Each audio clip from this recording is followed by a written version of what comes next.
Mais tu sais, je suis pas resté longtemps. Là. Déjà là, j'aimais beaucoup le concept de la cavale. Puis tu sais, je restais 8 heures en centre jeunesse. Je me suis sauvé. Là. On avait enregistré 2-3 chansons. Puis là, on s'en dit qu'on va essayer. Puis tu sais, c'est la première fois. Tu sais, là, il y avait comme le premier couplet. Puis là, le refrain est embarqué. Puis là, le monde a comme éclaté. Genre de. Moi, ils ont essayé de me chercher avec Interpol. Tu sais. Mais au début, tu le sais pas. Quand tu le sais pas, tout est stressant. Là. Si quelqu'un vient me chercher, tu sais, Interpol sont dans tous les pays. Puis là, j'ai vu qu'au Canada, j'étais rendu je suis devenu le plus recherché. Puis des balles ont sifflé proche des oreilles. Là. Puis j'ai fait des genres d'overdose là aussi. Là. Tu sais, ça m'a vraiment fait du bien. Puis je le dis, je le répète souvent, moi, la prison, ça m'a sauvé la vie.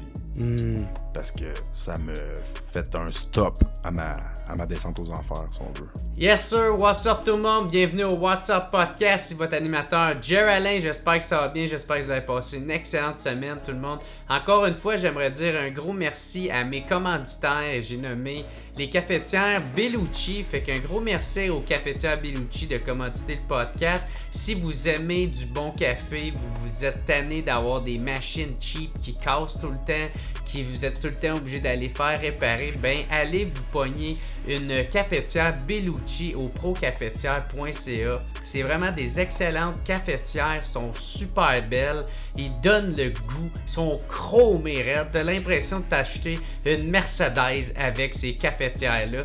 Fait que bref, allez vous chercher une cafetière Bellucci et ça, faites-les avec procafetière.ca et en même temps, profitez-en pour vous acheter du café What's Up. Je suis rendu avec mon mélange What's Up. Fait que vous voulez une bonne cafetière, ben il faut du bon café avec. Fait que allez vous en chercher. C'est au procafetière.ca et allez dans Café en grains, la marque Café Vrac, parce que c'est avec une collaboration avec Café Vrac que j'ai pu sortir mon mélange What's Up. Et si vous voulez 20% de rabais, utilisez le code promo JER20 et vous allez pouvoir avoir un petit 20% de rabais. Fait que bref, un gros merci à mes commanditaires, c'est super apprécié. Cette semaine, on reçoit nul autre que le rappeur Dion. Fait qu'un gros merci à Dion d'être venu au What's Up Podcast. Il est venu nous parler de son parcours autant carcéral que musical, parce qu'il faut dire que Dion, il a été pendant 50 ans en cavale en Colombie. Fait que bref, un gros merci à Dion d'être venu sur le podcast.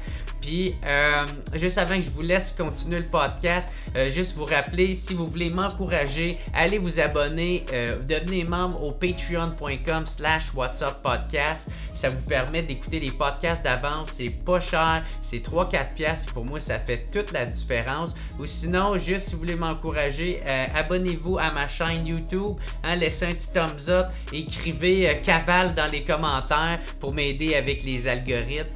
Ou sinon sur ça, oui, si vous voulez me voir en spectacle, vous pouvez venir me voir. Je fais mon show Maturisé le 14 juin à Bécomo et les billets sont disponibles au jeralain.com. Sur ce, je vous souhaite une excellente semaine tout le monde et un bon podcast. On se voit la semaine prochaine. Ciao!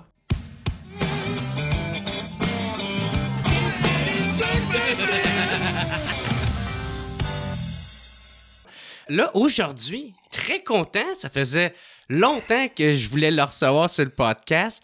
Et tu as eu une vie, ma foi, très, très hors de l'ordinaire, on peut dire. Vous le connaissez comme un rapper, Dion. Il a été en cavale pendant un bon 5 ans. Puis là, il est revenu au Québec. Il a payé sa dette. Puis là, aujourd'hui, il est dans le studio. Il va venir nous parler de sa musique puis de comment il a fait sa rédemption. Un énorme merci à Christian Dion d'être sur le podcast. Merci beaucoup, mon merci à toi, Jer. Il était temps qu'on se voit. Ça fait longtemps qu'on s'écrit. J'avais des choses à respecter, des contrats, des trucs comme ça. Mais enfin, je suis là. Oui, t'as vraiment content. Merci beaucoup de l'invitation. Mais je savais que ça allait bien aller, moi, plutôt à la seconde qu'on s'est jasé au téléphone. Là, le contact qui se faisait déjà. Puis en plus, c'est ça, là, tu m'as appris que t'écoutais déjà le podcast. Hey, fait un calice de bout pendant Ouais. que t'étais en cavale en Ouais, Colombie. Exact. C'était ma manière de prendre comme de me remettre dans la culture québécoise, prendre des nouvelles un peu. Fait que j'écoutais beaucoup les sous-écoutes. Puis là, j'étais connu sur sous-écoute. Ben Puis oui. Tu dis que tu faisais ton podcast. Puis j'étais allé checker ça. Je pense que j'ai écouté tes premiers épisodes, là, vraiment. Ah ouais, le début. hey, Ouais, c'est cool ça, mon ouais. gars. Souvenir un peu de l'accent québécois aussi. Ah ouais, c'est ça. Toi, tu devais pas pouvoir ben Non, j'ai dialoguer avec le monde Ça m'a là-bas. pris 4 ans et demi avant de parler en français avec quelqu'un. OK. Ouais. Mais là, c'est ça. Là. Avant que maintenant on parle justement de cette cavale-là, là, on peut-tu faire comme un portrait de toi, de où est-ce que tu viens, dans quel milieu tu as grandi? Parce que de qu'est-ce que j'ai lu sur toi, tes parents, étaient-tu des criminels? Étais-tu dans ce monde-là? Non, ou... du tout. Moi, mes parents, c'est vraiment des citoyens. C'est juste que j'ai grandi à Québec, sur la rive sud de Québec. C'est un secteur qui avait certains groupes criminalisés très, très proches, dans le fond, à quelques maisons de moi, des repères, des places fortes du crime organisé. Donc, j'ai grandi vraiment avec les fils les frères dans un ok. milieu comme ça. Mais mes parents, c'est vraiment des citoyens. Je suis le mouton noir de la famille. Toute ma famille, du côté de mon père, ma mère, c'est toutes des très bonnes personnes. Ok. Je dis pas que je suis pas une bonne personne, mais j'ai Ouais, un c'est petit ça. démon sur mon épaule toute ma vie. là. OK, fait que ça a commencé quand même jeune, tes niaiseries. Là. Ouais, mais des petits mauvais coups. Ouais. Ça y va tout le temps par Ouais. progression aussi. C'est sûr que j'étais plus proche et porté à faire des mauvais coups parce que j'avais d'autres jeunes avec moi qui en faisaient aussi. Est-ce que c'était là que tu avais rencontré Soulja, Kevin?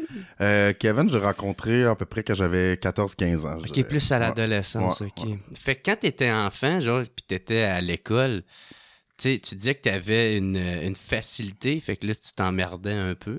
Vraiment. C'était ça? Ouais, j'ai sauté des années au primaire.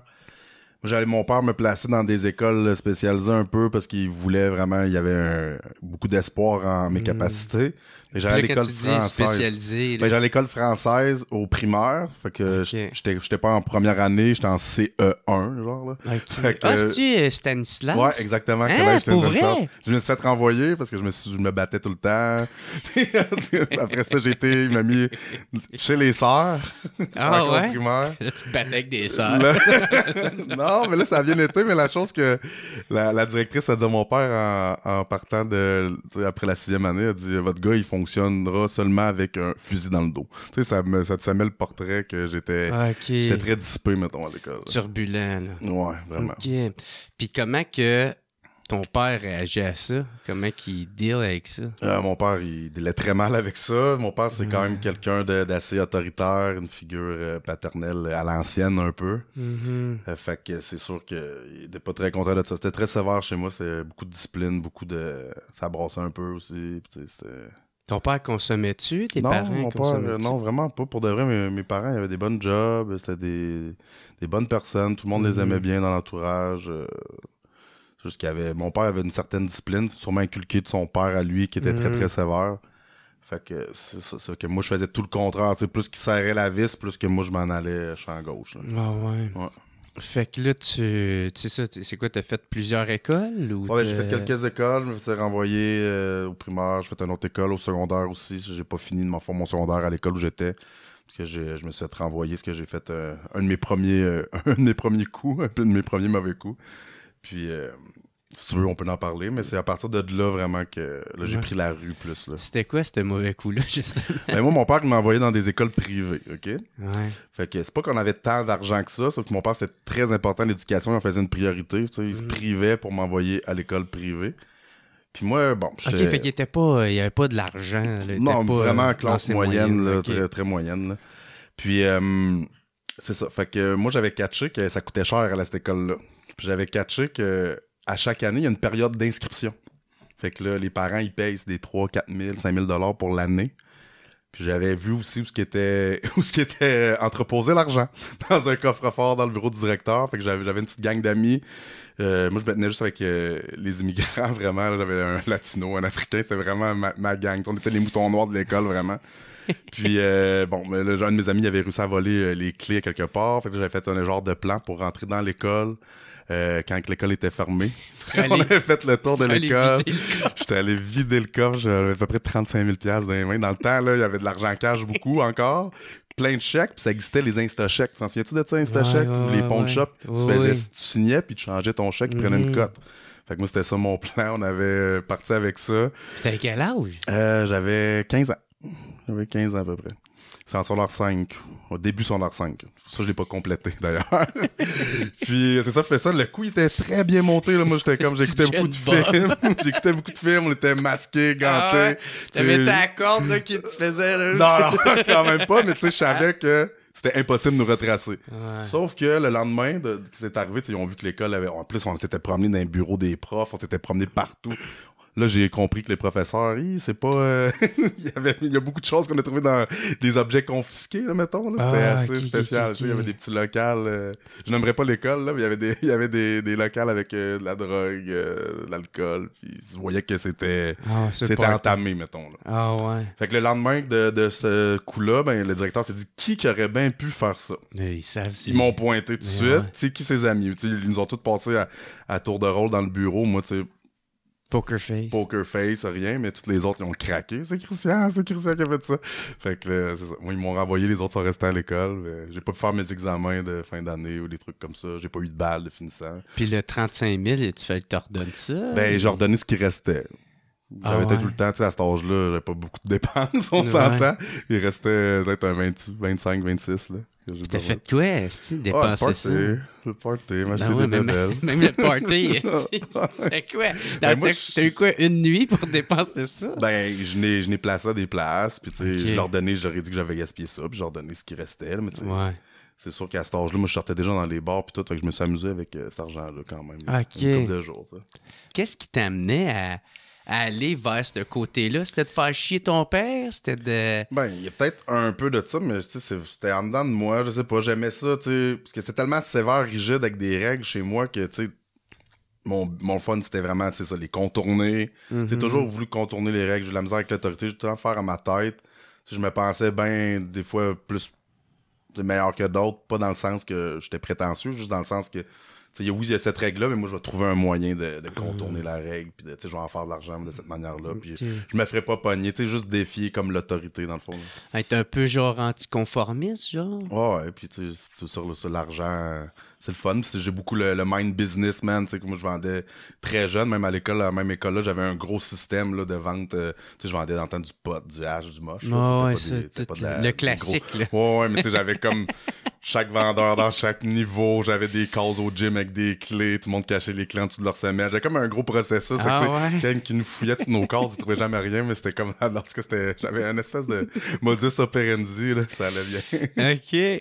Puis là, c'est ça t'a amené, ce renvoiement-là, à te faire... à t'en aller plus vers la rue.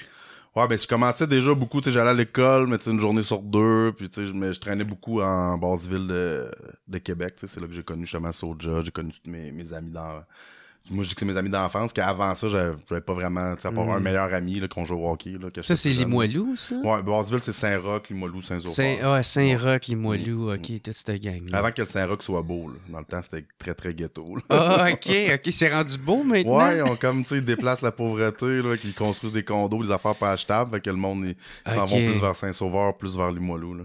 Qu'est-ce que tu penses de ça? C'est une bonne ou une mauvaise chose? Ben, c'est parce qu'ils grandissent le centre-ville de Québec, parce que tu sais, ça devient plus populaire, beaucoup de touristes et tout, mais tu sais, c'est sûr que je trouve ça plate pour les gens qui se retrouvent comme à être déracinés de leur quartier. Ça fait la gentrification qu'ils appellent ça. Là. Parce que tu sais, Saint-Roch, ça a une valeur, une représentation pour plusieurs personnes, mais là, ils peuvent plus vraiment habiter là, ils ont plus les moyens. T'sais, il reste encore, t'en vois encore, il y a quelques ressources, il y a encore un peu d'itinérance, il y a encore certaines rues. Moi, en tout cas, quand je suis allé, il y avait quand même beaucoup d'itinérance. Ouais, c'est ça, mais il y a beaucoup de condos qui étaient pas là avant aussi. Fait que c'est comme moi, là, ça se mixe là, un peu. OK. Fait que là, c'est ça. Là, tu t'en vas dans ce coin-là, puis c'est là que ça commence la vraie criminalité ou? Ben là, ça devient toujours de plus en plus sérieux, là. Oui, c'est ça. Ben là, c'est là qu'on... Tu sais, je rencontre Kev. Moi, dans le fond, je travaillais déjà dans certains secteurs. C'est dans le temps de la fin de la guerre des motards. Fait qu'on travaillait des fois dans des pioles, là, des trucs comme ça. Fait que Kevin, je l'ai rencontré dans un point de vente, vraiment. Il est débarqué là, il sortait de Centre Jeunesse. J'avais connu j'ai déjà entendu parler de lui par des amis en commun. Tu sais, on s'est vraiment connus là. Fait que c'était vraiment plus, on vendait pas à des touristes, on vendait dans ça restait de la petite criminalité encore à mon selon moi, là, mais c'était un peu plus structuré, un peu plus sérieux. C'est vraiment ça pour gagner notre vie, là, pour pouvoir dormir le soir, pour pouvoir manger. Là, que de ça. À cette époque-là, t'étais-tu... Parce que j'ai entendu dire comme quoi qu'à un moment donné, ton père il avait trouvé comme une arme. Ça, c'est à peu près, ouais, c'est dans les mêmes temps. C'est dans les mêmes temps que... C'est là qu'il a commencé à te mettre dans les centres jeunesse. Là, ouais, ben, quand il a trouvé un arme, lui, mon père, comme je te dis, c'est un citoyen. Lui, son réflexe. Pas à ça. Son réflexe, ça a été ça. Il a eu peur. Même ma mère, mon père, toute la famille, ils savaient pas quoi faire. Fait que c'est ça qu'il a trouvé bon de faire. Mais tu sais, je suis pas resté longtemps. Là. Déjà là, j'aimais beaucoup le concept de la cavale. Puis tu sais, j'ai resté 8 heures en centre jeunesse. Je me suis sauvé. Là. J'étais en haute sécuritaire quand même. Là. Ça a été compliqué, mais j'ai réussi à gosser ma fenêtre. Il y avait déjà, je pense, l'ancien détenu qui était là. Il avait déjà commencé à gosser tout le tour de la fenêtre. Fait que j'ai réussi à déboîter ma fenêtre, sauter de 3e étage. J'avais pas de souliers. Au centre jeunesse, ils gardent tes souliers en bas. Pour que le monde, je sais pas, peut-être fasse de quoi avec les lacets ou jamais qu'ils se sauvent là, pour les fugues. Fait que c'est ça. Fait que moi, j'avais des bandeaux. Dans ça là, c'est la mode des bandanas. Okay. J'avais une couple de bandanas. Je m'étais fait des genres de pantoufles avec ça. Je me suis sauvé en pleine nuit. Puis il y avait comme une rivière tout le tour. C'est vraiment un haut sécuritaire, c'était à Saint-Damien. T'as une clôture barbelée. T'as une rivière tout le tour. Fait que là, j'avais traversé ça. J'étais tout trempe. J'étais dans le bois. J'ai attendu comme toute la nuit. J'entendais les sirènes. Qu'il y a eu comme une genre d'évasion, là. Puis j'ai attendu dans le bois jusqu'au matin, puis je marchais à un petit garage, puis j'ai collé un taxi de là, parce que j'avais réussi à rentrer de l'argent, en tout cas. J'avais tout pensé à mon affaire un peu. Ah ouais? J'étais arrivé au taxi avec des deux bandeaux dans les pieds. Puis eux autres, ils se demandaient pas. Qu'est-ce qui est arrivé? Genre, je me suis foulé les chevilles. Ça a passé comme dans... Je comprends pas, ça n'a aucun rapport. Mais lui, il a dit OK, puis il m'a appelé un taxi, puis je suis arrivé... Pauvre crotte! Pauvre crotte! Mais tu sais, les deux chevilles, ça n'a pas rapport. Tu t'avais-tu fait mal à sauter en bas d'un truc? Fait mal, quand même. Ben ouais, ça... Tu sais, je suis quand même grand, fait que j'ai pu me suspendre, mais j'ai quand même sauté de 2 étages. Ouais, sûr. Ouais, ça a fait mal, mais tu sais, je me suis pas blessé comme tel. Là, je me suis pris un taxi, puis j'étais allé à Limoilou chez un ami, puis je suis resté là jusqu'à midi. Puis toi, quand t'étais jeune, puis t'as vécu ça, là, tu prenais pas encore conscience de la direction que t'étais en train de prendre.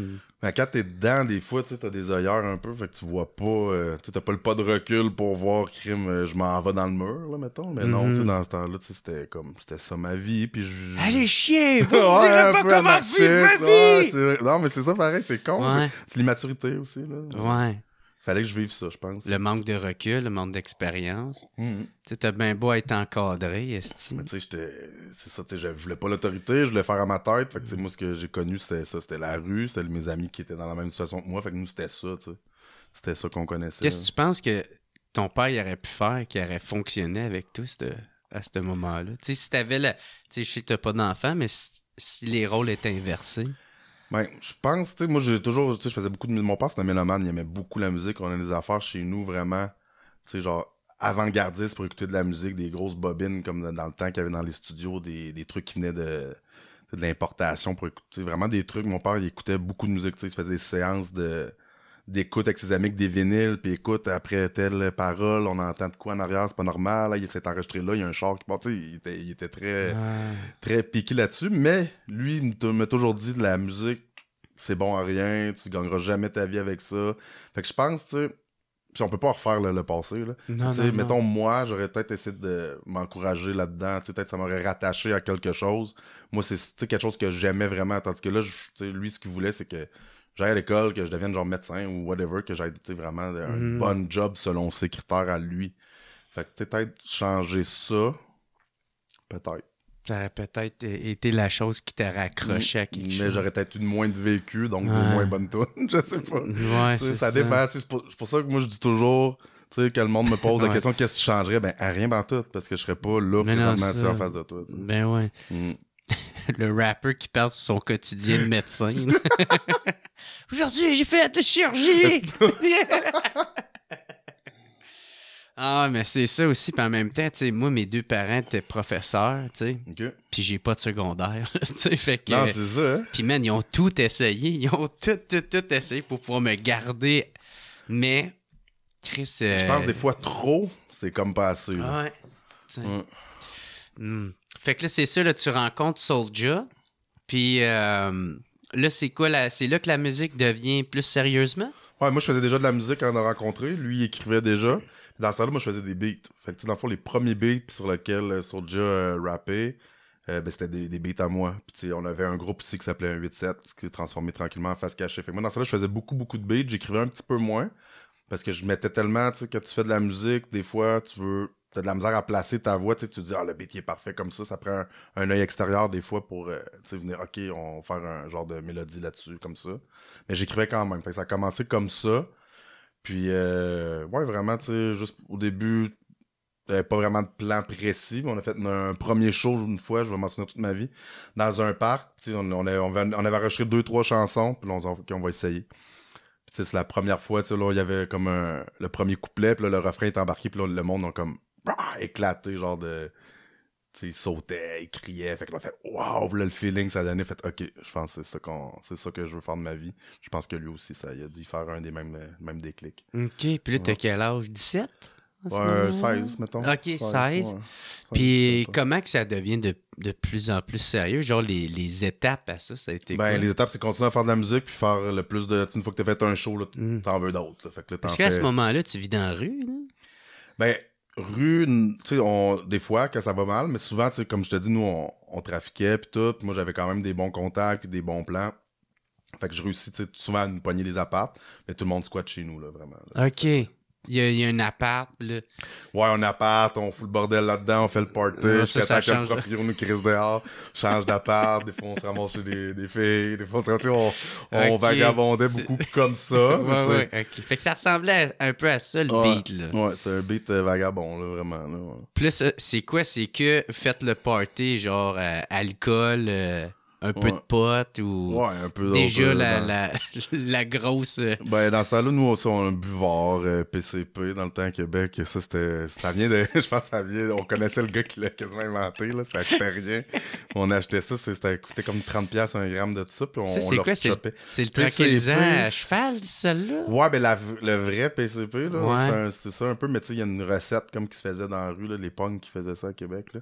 Puis ils nous vendaient ça vraiment pas cher, puis nous, on leur faisait de la messe avec ça. C'est quoi de la messe? Ben oui. Bon, fait que tu sais, pour 30$ de PCP, je faisais 150$ de messe. Fait que tu sais, c'est de même qu'on faisait notre argent, mais on en faisait aussi. Fait que tu sais, c'est les premiers trips. Ouais, ça, faut pas que tu consommes de... Non, jamais, mais tu sais, mais tu sais, c'était pas à tous les jours, là. C'était comme pour tripper, là, tu sais, plus. Ouais. OK, fait c'était pas encore vraiment accro à une drogue, là. Fait que t'étais fonctionnel. Ouais. OK. Ouais, sauf que c'est ça, mode party... Puis mais fonctionnel pareil, tu sais, mais c'est juste qu'il y avait des grosses dérapes là-dedans. Okay. Ouais. Puis Kevin, il me disait, Soulja, il me disait que vous autres, pour vendre vos CD, genre, vous allez voir comme les vendez dans la rue, là, t'sais. Ouais, direct, des mixtapes, dans le fond, quasiment à harceler les touristes qui passent qui achètent vos albums. On est allé chercher un premier ordinateur, dans le temps, ça coûtait cher, les ordinateurs. Ouais. Puis encore là, je suis allé chercher d'une manière pas trop légale. Avec ça, on a commencé à faire du beat, là, je fais du beat. Puis là, je me suis acheté un graveur à CD. Fait que là, on gravait ce qu'on enregistrait, puis on mettait des collants dessus. Ouais. On allait vendre ça dans la journée, là. Puis qu'est-ce que tu penses maintenant de cette musique-là aujourd'hui? C'était-tu bon pour qu'est-ce que c'était? Ou tu regarderais ça et t'étais comme... Ah, man, c'était chier. Ben, le monde, il aimait vraiment ça. Puis il y a encore du monde qui m'en parle. Hey, j'aimerais ça que tu fasses la toune sur le premier. Mais nous, on est rendu ailleurs. Là, moi, c'est sûr qu'avec le recul, je fais OK, mais dans le temps, ça pognait en tout cas. Ça pognait. Okay. On a créé un genre de mouvement. Il y a du monde. On a vraiment un fanbase déjà très à nos débuts là, qui nous suivait partout dans les shows, qui se tatouait des 187 sur le corps. Il y en avait partout dans les wings de prison, des 187 sur les murs, des gilets, des ci, des ça. Fait que tellement que les autres qui ont pensé à m'amener que c'était un gang de rue, tu sais. Ouais, ben ouais, c'est Québec, ça. Ouais. Puis ça ressemblait à quoi le rap game à Québec à cette époque-là? Y avait-tu Tactica? Il y avait le 8-3. Ouais. Okay? Puis Tactica qui était comme... mais c'est des membres du 8-3 qui ont formé Tactica. Il y avait Limoilou Stars. Les gars de il y avait comme une guerre Rive-Nord, Rive-Sud là, dans ce temps-là. Est-ce que vous étiez là-dedans? Rive-Nord, nous autres. Nous, on arrivait juste un petit peu après la guerre entre les deux, si on veut. Puis on a comme vraiment officiellement signé l'arrêt de la guerre parce qu'on a signé notre premier contrat de disque sérieux. Ça a été que le label de la Rive-Sud, de Tactica puis de 8-3 qui est explicite. Avec deux faces? Hein? Deux Faces, il était plus là dans ce temps-là. Ah, il était pas... Ouais. ok. Mais c'est son label, le même label que lui, il était avec. Là. C'est Pat Marié d'Explicit qui avait ça, qui nous a signé. Le premier contrat qui avait de l'allure qu'on s'est fait proposer. Là. Que Soulja s'est fait proposer, puis qui a amené le groupe au complet aussi là-dessus. Puis là, tu disais que c'est ça, parce que la police, au début, vous pensiez que vous étiez un gang criminel. Vraiment, parce qu'on était vraiment tout... fait chier. Ouais, parce qu'on était tous des petits Chris, là, puis des criminels, tout avec des dossiers, des allers-retours en prison et tout. Fait qu'eux autres, ils ont comme vu, puis on avait un gros mouvement autour de nous, vraiment, tu sais, des supporters, du monde qui se tatoue, là, puis qui disent qu'on est dans le gang, nous autres aussi, puis tu sais, je te parle pas de... grave dans leur prison. Ouais, puis je te parle pas de 3-4 gars, je te parle de centaines de personnes, là, fait que, tu sais, t'as un tatou, c'est comme si, mettons, j'ai un tatou Metallica, puis je m'en vais faire des dépanneurs en série, mettons, on va dire, Metallica, c'est des, tu sais, quand t'es pas de temps connu, là, tu sais, les autres, ils entendaient parler de nous autres par le crime, pas par la musique, parce qu'on était très underground encore, mais tu sais, ça part de la musique.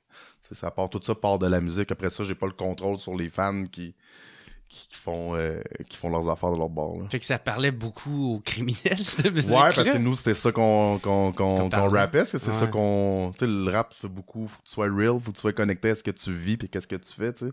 Ça s'invente pas vraiment. Fait que, tu parles de tes tripes. Parle de mes affaires. C'est ça. Puis là, c'est ça. Fait que là, c'est quoi qui est arrivé? La police essayait de vous faire barrer de. Ouais, ben, ils ont créé un escouade anti-gang, dans le fond. Là. Puis c'était comme nous qui étaient dans le viseur, tu sais.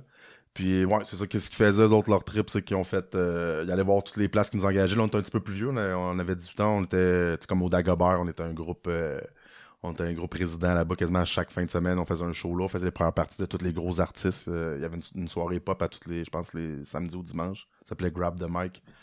Puis tous les gros artistes, ils venaient, nous, on faisait les premières parties tout le temps. Fait que là, la police, ils ont fait le tour des places où on jouait, comme le DAG, comme des festivals, des trucs comme ça pour nous barrer, qui disaient, ils sont en gang de rue. Fait que le monde, il avait peur de nous engager. Et là, c'est là qu'on a changé de nom. Là, on s'est appelé Face Cachée. Fait que là, on a recommencé. Là. De toute façon, ça a duré une couple d'années, là, leur tentative de nous faire passer pour un gang, puis de nous arrêter et tout. Puis après, ça c'est mort dans l'œuf. Là. Pourquoi? Parce qu'ils ont manqué de budget? Ils n'ont pas eu d'arrestation. Ils ont fait une arrestation, je sais pas quand, peut-être 3-4 ans sur nous autres. Puis c'était parce qu'on avait sorti une chanson, justement, ce qui nous faisait chier. Fait qu'on a sorti une chanson pour les faire chier, qu'on nommait des noms. Ça s'appelait Crève mon porc, la chanson. Elle était assez violente quand même. Fait que ils ont essayé de nous faire arrêter pour propagande haineuse. Puis, ça n'a pas marché. Ben non, l'avocat nous a fait sortir la liberté de droit d'expression. C'est en mode artistique. C'est pas comme faire une menace directe à quelqu'un. Là, c'est en mode musical. Puis c'était-tu comme bien intense, la chanson? C'était pas pire. Mais tu sais, ouais, c'était pas pire. C'est une vieille toune, là, ça ne tenterait pas de l'écouter là, mais tu irais l'écouter tout seul. OK, alright, bon. Je ferai ça après. Fait que là, c'est ça. Puis, mais est-ce que c'est tous les bars qui avaient peur de vous autres? Ou il y en avait quand même qui... Plusieurs quand même, là, ouais. Assez pour que on voulait changer de nom. Puis en plus, pendant ce temps-là, nous, on était 5 à la base, ça s'appelait le 187. Ouais, il y avait Infrac. Infrac, Soulja, Le Dangereux, puis Crazy 8. Crazy 8, il s'est fait déporter. Puis Le Dangereux, il est rentré en prison. Fait qu'il restait comme juste nous 3. Avec ça qui arrivait en même temps, on va se faire un genre de sous-groupe, là. On va appeler ça Face Cachée, mais tu sais, on met les gars pareils là-dedans, mais juste pour le moment, il était pas comme actif. Fait que là, on a appelé ça Face Cachée. Puis là, on a pu retourner jouer dans les places sur un autre nom. Là. Puis est-ce que vous faisiez de l'argent avec cette musique-là? Hey, dans le temps, là, c'était pas très payé. Hein, du rap, là, on se faisait des fois 300$ à la gang. Là, c'était beau. Fait que, c'est ça. Puis en plus, vous êtes un groupe. Fait que un groupe, faut qu'on se split. À cette heure, le rap, il va bien. Il y a des belles pegs. Là, que moi, que je suis revenu dans le game, si on veut. J'ai fait, oh, OK, ça a évolué. T'sais. Ouais. Fait que faisiez pas ben d'argent avec ça. Non, mais tu sais, le but au début... Je pense qu'en humour, ça doit être pareil. Tu veux te faire connaître. Ouais, gagner de l'expérience. Gagner de l'expérience, te faire connaître. Puis c'était ça. Là, nous, peu importe, on faisait plein de shows gratuits aussi. Là. Juste, on voulait faire la première partie de tel artiste, les gros artistes qu'il y avait dans le temps. Puis tous les gros artistes français qui venaient à Québec, les gros artistes de Montréal. Ils vont crever dans le temps, sans pression, tout ça. On se garochait pour aller faire les premières parties. Là. Paye ou pas paye. Là. Ouais, vous en foutiez du moment que vous jouez. Là. Exact. OK. Puis là, c'est quand que ça a commencé, la grosse criminalité? Ça a commencé... Je peux pas te donner une date vraiment que j'ai fait « Oh, là, ça commence. » Ça a tout le temps augmenté. Puis, tu sais, il y a eu un déclic à un moment donné que, tu sais, que je travaillais toujours quand même, tu sais, des in and out dans des jobs, tu sais, j'ai eu certaines jobs. Ok, tu faisais des fois j'essayais, des job-in. Non, mais j'essaie de faire des jobs, tu sais, j'ai déjà été gérant d'un magasin Echo dans le temps, j'ai fait... c'est cool, ça. Ouais, c'était cool. C'était un Freedom? Ou... J'ai travaillé au Freedom, après ça, dans un Echo, ça a été acheté, Echo a acheté Freedom. Ok. Puis, mais à un moment donné, il n'y avait pas d'avancement, tu sais, moi, je voulais comme... devenir acheteur de tout, mais l'acheteur il sortait avec la fille du boss, fait que c'était comme impossible d'avancement. Puis pendant ce temps-là, je faisais aussi sur le côté des cours de pilote, parce que j'ai mis le sens de pilote d'avion. Ça c'est nice. Mais à un moment donné, j'ai comme pogné un genre de mur, si on veut. Je faisais aussi des allers-retours en prison, plein d'affaires là, qui m'arrivaient en même temps. Puis à un moment donné, j'ai comme fait, ça va pas assez vite à mon goût. Là, puis c'est quoi qui va pas assez vite? Ben, l'argent, puis l'avancement, puis la musique. La musique, ça allait bien, mais c'était pas comme dans ce temps-là, c'était pas encore payant. Fait que ça te donnait le goût de faire des gros coups, genre? Ben, c'est parce que j'étais bon là-dedans. Puis j'avais des contacts, puis je connaissais tout le monde, tu sais, fait que... Puis il est arrivé plein d'affaires, ça maintenant, mon père est mort, il est arrivé, tu sais, des déceptions, des ci, des ça, il a fait qu'à un moment donné, il y a eu comme un genre de déclic, il a fait, tu sais, genre, OK, fuck that, je vais à 100% là-dedans. All in. Ouais, all in, puis là, fait que j'ai comme fait ça sérieusement. Tu sais, je faisais tout un peu pour patcher fin de mois, tu sais, mais là, c'était vraiment, OK, je fais ça all in, puis on achète en gros, on vend en gros, puis on y va all in. C'était vraiment ça. Puis là, c'est quoi, toi, tu voulais prendre le contrôle d'un territoire? Ben, c'est pas de même, c'est pas ça, c'était pas ça mon idée. Mon idée, c'était de faire le plus d'argent possible. Pour faire le plus d'argent possible, ben, ça te prend le plus de clients possible puis le plus de territoire possible. Mais tu sais, comment ça fonctionne, ça? Tu fais tout le temps ça dans les règles de l'art dans ce milieu-là. Parce que tu peux pas faire ça indépendamment puis pas te faire achaler. Il faut vraiment que tu le fasses avec les bonnes personnes si tu veux prendre de l'expansion. Fait que c'est ça que je faisais, tu sais, je suis devenu un gros joueur parce que je me suis associé avec des gros joueurs.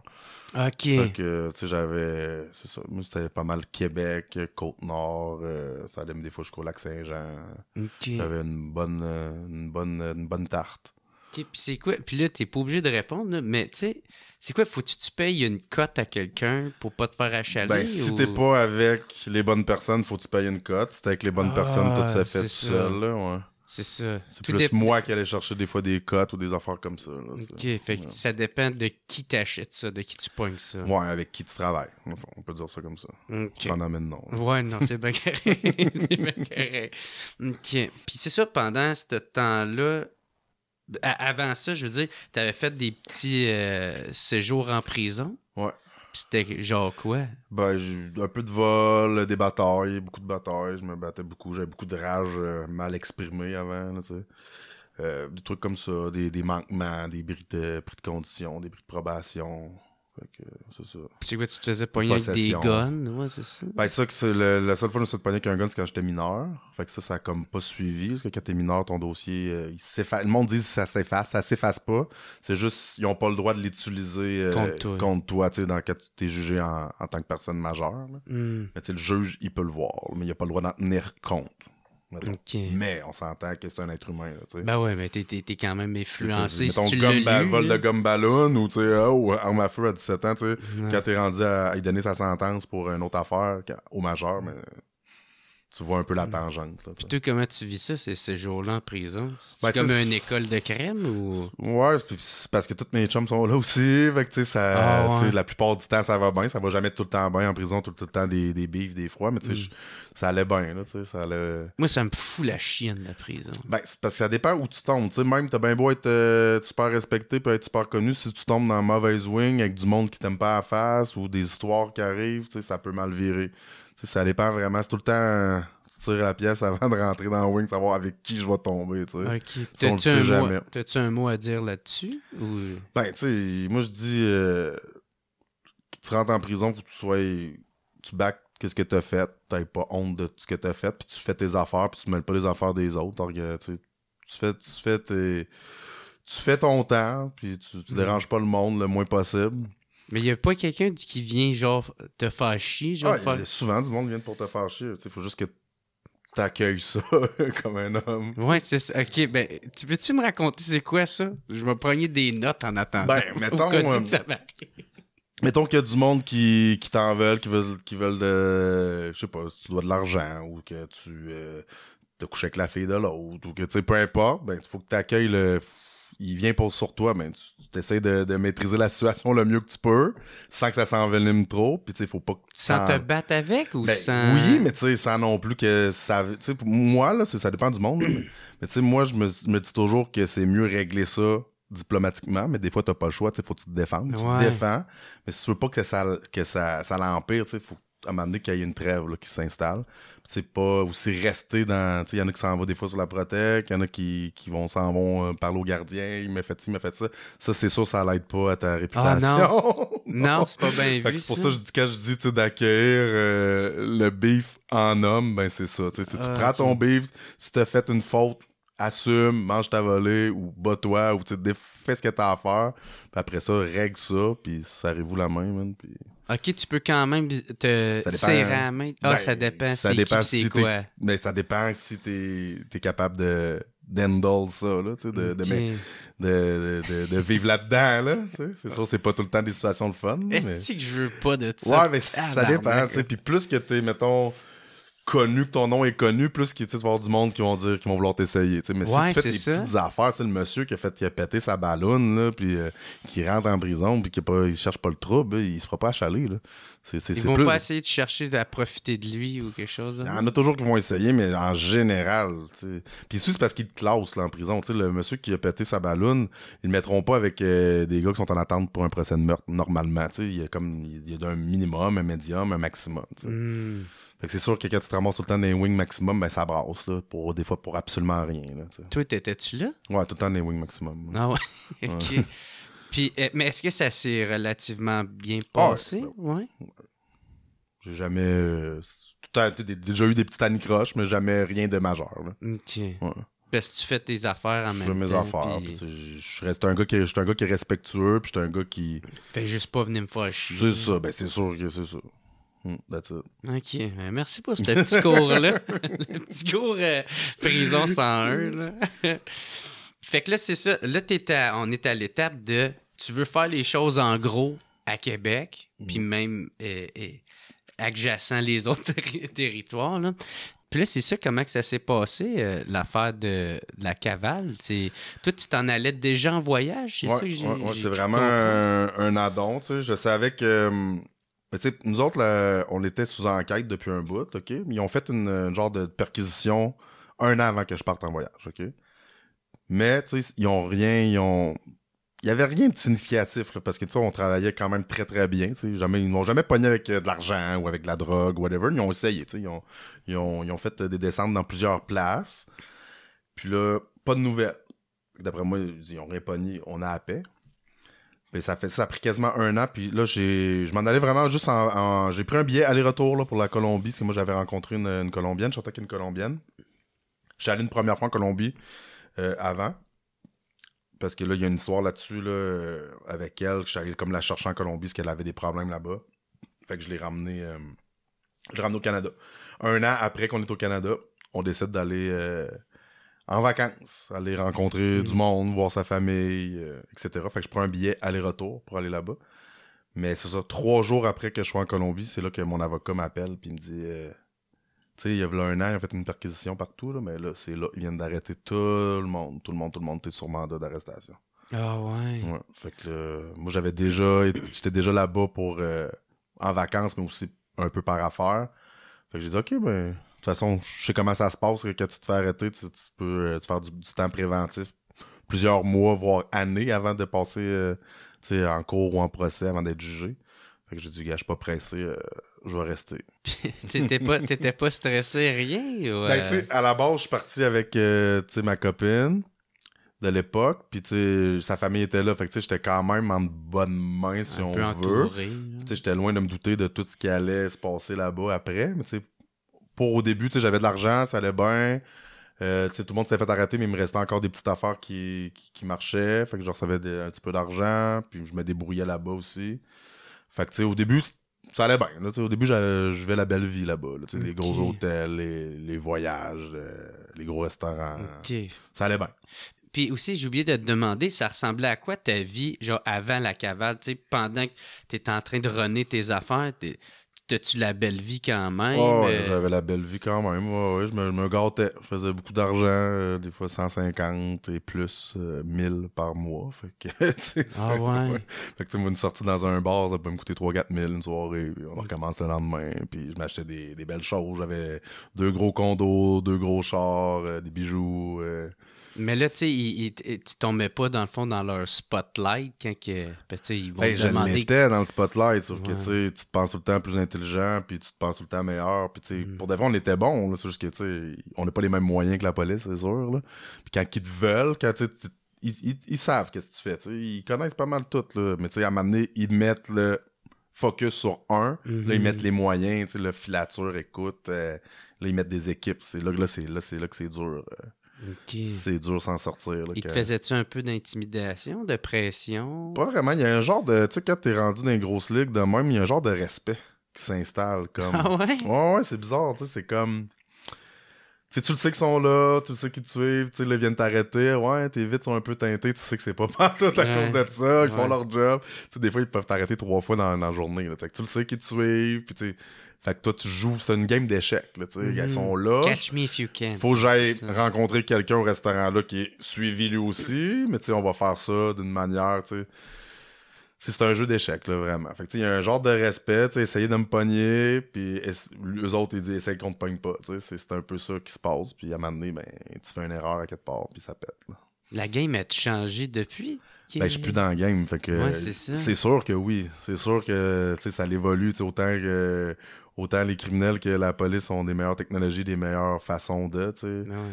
Je pense toujours que tu sais, le bon bandit a un coup d'avance, là, mais jusqu'à temps que ce coup-là, il ne voit pas venir ou qu'il fasse une erreur, puis là, il se fait rattraper dans son propre jeu. Là. Puis toi, cette vie-là, genre, t'étais pas stressé? T'étais pas... C'est très stressant, mais tu sais, ça devient, tu t'habitues, tu sais, l'humain s'habitue à toute situation. Mais oui, c'est, tu sais, après, là, c'est par après que je me rends compte, est-ce que c'est stressant, tout le temps regarder dans le rétroviseur, tout le temps faire attention à ce que tu dis au téléphone, tout le temps checker au-dessus de ton épaule. Tu sais, c'est stressant. Puis c'est pour ça, tu sais, je commençais, quand j'étais vraiment dans le gros, là, justement, je savais qu'on était super suivi, qu'on était sous enquête, whatever, puis je savais que n'importe quand ça pourrait arriver, tu sais, je consommais beaucoup dans ce temps-là, justement, pour comme pallier à ce stress-là. Moi, c'était... Automédicamentation. Ouais, je me médicamentais beaucoup. Ah, pis ça, c'est juste la police, mais t'avais-tu des gangs rivales ou des ennemis? Ben moi, j'ai pas vraiment, tu sais, c'est sûr, il y en avait sûrement, mais j'étais pas vraiment là-dedans. Là, tu sais, il y avait pas tant... Comme, on avait vraiment, tu sais, comme carte blanche pas mal dans ce temps-là. Tu sais, ça change souvent, le paysage, là, mais tu sais, c'était la bonne entente la plupart du temps. C'est nous qui courions plus à du monde qui était pas supposé de... qui travaillait pas avec nous autres. On essayait d'aller les chercher, viens travailler avec nous autres. Tu sais, c'est plus dans ce mode-là. Fait qu'on n'avait pas de pression de d'autres gangs ou whatever, là. OK. Tu sais, j'ai quand même... Tu sais, on n'était pas non plus du monde qui... Tu sais, on était quand même respectueux dans notre approche. Je veux dire, on n'était pas... Un côté humain, là, on peut dire. Ouais, ça fait bizarre à Si dire, on peut, mais tu sais... Je pense que ça travaille toujours mieux dans l'harmonie que dans la guerre, là. Fait que c'était plus ça, notre thinking, là. Est-ce que, justement, des fois, ces criminels-là, ils ont un côté humain, tu sais? Ben oui, moi je pense que oui, vraiment. C'est pas tous les derniers des trous de cul, là, les criminels. Mais en même temps, s'il y a un gars qui te doit de l'argent, puis beaucoup c'est d'argent... ça, tu sais, t'as des affaires, t'as pas le choix. Tu sais, t'as comme des limites à mettre, tu sais, pour te faire respecter. Ou, pas qu'il ambitionne. C'est ça, ouais. C'est sûr qu'il y a des affaires je suis pas fier que j'ai faites, mais tu sais, j'essayais le plus possible d'être le plus humain possible quand même, parce que c'est ça qui est en dedans de moi, mais tu sais, il y a des affaires que tu dois faire qui viennent avec le métier, mais tu sais, c'est avec des personnes aussi qui ont les mêmes méthodes aussi, là.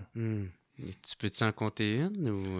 Ouais, c'était assez délicat pareil, là, parce que moi, j'ai comme eu certaines charges, comme un package, là. C'est que je veux pas parler nécessairement de choses qui s'est faites, mais tu sais, c'est sûr que des fois, il y a des volets qui se donnent, ou des fois, des volets qui se reçoivent. Il y a des... Ouais, il y a plusieurs choses qui peuvent arriver là-dedans, c'est sûr. T'en as-tu mangé une bonne, toi, à un moment donné? Chanceux là-dessus, je touche du bois, j'ai jamais mangé de... Je me suis déjà tapoché, là. Ouais, non, Comme je t'ai dit, tu sais, moi, je suis plus du genre de gars à vouloir parler avant, mais quand t'as pas le choix, t'as pas le choix. Puis, tu sais, quand t'as pas le choix, j'y vais. OK. C'est ça. Mais non, je suis pas payé. OK. Je suis pas payé. Fait que là, t'arrives Colombie, puis là, t'apprends que t'es recherché au Québec. Mm-hmm. Au début, tu dis que c'est la belle vie. Ben, moi, je vivais la belle vie, mais c'est sûr que le stress, parce que là, tu sais pas, OK, ils vont-tu venir me chercher, tu sais? Parce que moi, ils ont essayé de venir me chercher avec Interpol, tu sais. Mais au début, tu le sais pas. Quand tu le sais pas, tout est stressant, là. Si quelqu'un vient me chercher, tu sais, Interpol sont dans tous les pays. Mm-hmm. Puis là, j'ai vu qu'au Canada, j'étais rendu je suis devenu le plus recherché. Dans la liste des plus recherchés. Mes amis m'envoient ça. Hey, t'es dans le journal le plus recherché. Nanana. C'est quoi, toi, t'es-tu fier de ça? Comment tu prends ça? C'est. En tant que criminel, c'est comme OK, c'est gratifiant, mais c'est pas de la fierté, c'est aussi le tabarnak, je suis dans une gueule en esti, là. Ouais, OK. Fait que là, le stress de la cavale est embarque, puis là, t'es pas chez vous. Tu sais, moi, j'étais vraiment toute seule, là. Tu sais, j'étais avec ma copine, puis tout, mais tu sais, après ça, j'ai pas resté avec ma copine pendant les 5 ans, là. Ça a pas duré, moi, puis elle, vraiment. Fait que là, pendant les bouts, j'étais vraiment, vraiment toute seule. Je parlais pas la langue. Je connaissais pas le pays. Puis là-bas, on s'entend que c'est rough en Christ. Ici, ça n'a rien à voir, là, ce qui se passe ici, là, comparé à là-bas. Là-bas, la violence, les homicides, c'est choses courantes, quotidiennes, normales. Là, ouais, la vie, elle vaut pas grand-chose. Elle vaut pas grand-chose. Dans des villages, mettons, ou des petites villes, moi j'appelle ça des villages parce que c'est comparé aux grosses villes qui sont plusieurs millions d'habitants, mettons une ville de 250 000 habitants, tu as 10 à 15 homicides dans la même semaine. Ah ouais. Puis que ça vaut environ 100 $, 50 $, mettre le contrat sur la tête à quelqu'un. C'est-à-dire, c'est ça, la vie, elle vaut rien. Là. Le monde, ils sont dans la misère humaine, puis ils vont faire n'importe quoi pour gagner un peu d'argent pour manger, tu sais, fait que... Ils s'en cachent-tu ou ils tirent le monde à bout portant dans le jour? Ils ont un modus operandi beaucoup là-bas, là, ils sont en moto, OK? Puis t'as lui qui conduit, puis t'as lui qui tire. Ah, un drive-by, un peu. Tellement que c'est un modus operandi dans les grosses villes, comme mettons Medellin, Bogota, Cali, t'as pas le droit d'être 2 gars sur une moto. Ah ouais? À cause qu'ils essaient d'enrayer ça, tu sais. Fait qu'ils ont... Tu sais, ça se cache parce qu'ils se sauvent, tu sais, la police essaye, mais je pense qu'ils se cachent plus des représailles que de la police, que là-bas, comme 95% des homicides sont irrésolus, là, fait que... Il y en a tellement, ils sont pas capables de... Des guerres de territoire. Non, ouais, des guerres de gangs de territoire, ou des fois juste pour de l'argent, tu sais. Okay. Des kidnappings, toutes sortes d'affaires, c'est quotidien là-bas, là, tu sais. Puis toi, comment... Qu'est-ce que tu fais quand t'es là? Tu te dis, OK, j'ai de l'argent un peu de côté, il y en a un petit peu qui rentre, mais c'est pas la grosse affaire. Fait que comment tu appréhendes ça? As-tu un plan?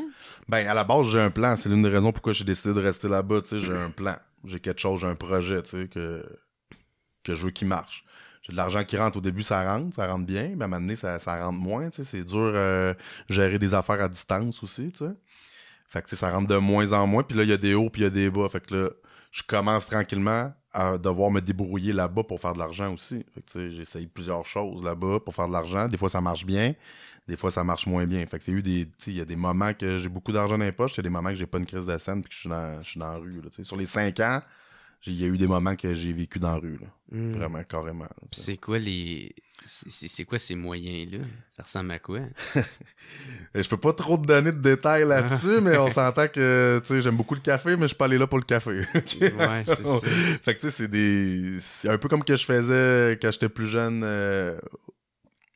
au Québec. Ça, c'est des moyens qu'ils utilisent, mais j'avais aussi j'avais des plus gros projets, des plus grandes ambitions, des affaires qui ont marché, des affaires qui ont moins bien marché. J'ai eu aussi un bout, j'avais une petite ferme avec, comme là-bas,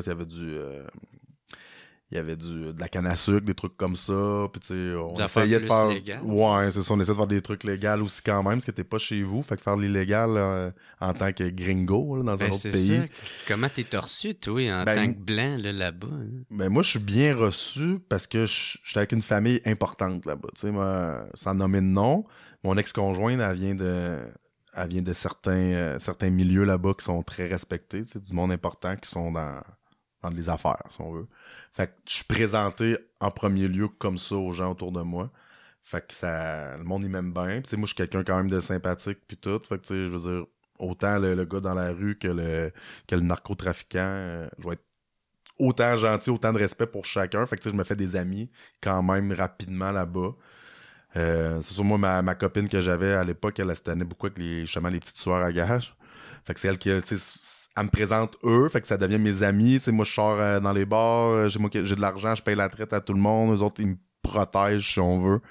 Puis tu sais, c'est même quand ma relation était finie avec ma conjointe de l'époque, tu sais, c'est resté mes amis. Tu sais, encore là, j'en ai qui m'écrivent, puis ils ont changé de vie, puis tout. Puis ceux qui sont restés vivants, là, parce que l'espérance de vie d'un tueur à gages 19-20 ans, d'habitude, c'est pas mal ça que ça finit. Là. Ben oui. Ceux qui ont changé de vie, j'en ai un qui est rendu en Espagne, il m'écrit tout le temps, puis lui, il m'a sauvé la vie plein de fois, puis moi, j'ai fait manger sa famille. Fait que tu sais, il y a comme un genre de protection comme ça que j'ai là, avec les petits sicarios qu'on appelle. OK.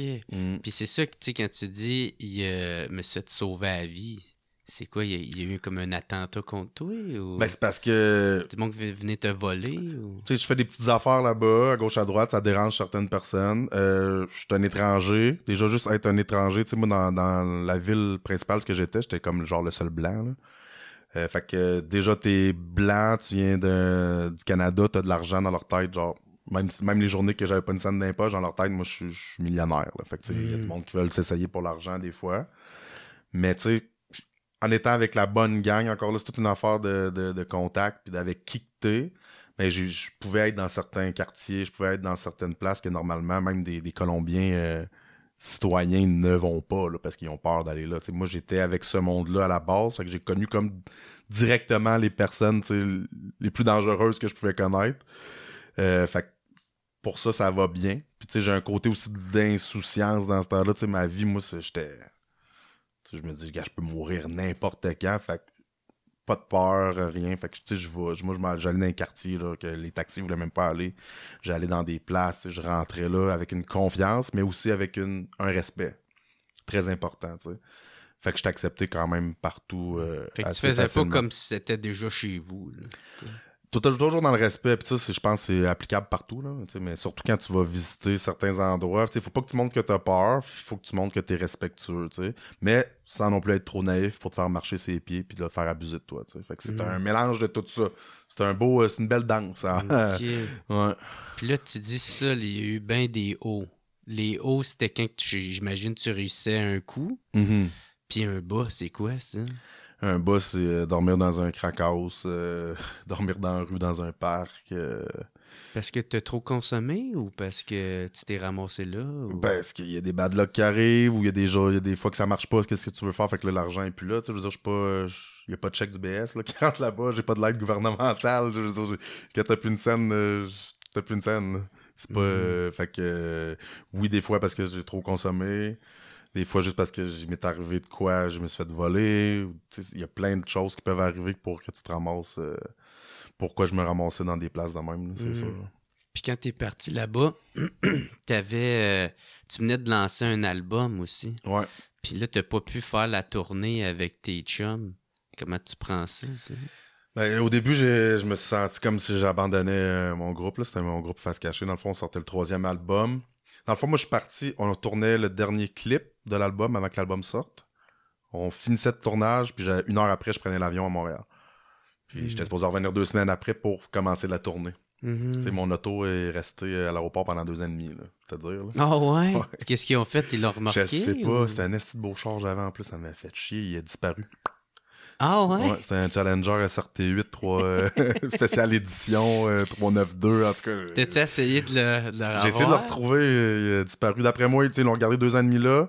Je sais qu'il y a un ami qui est allé chercher des affaires dans mon coffre à un moment donné, genre que des papiers, j'avais besoin.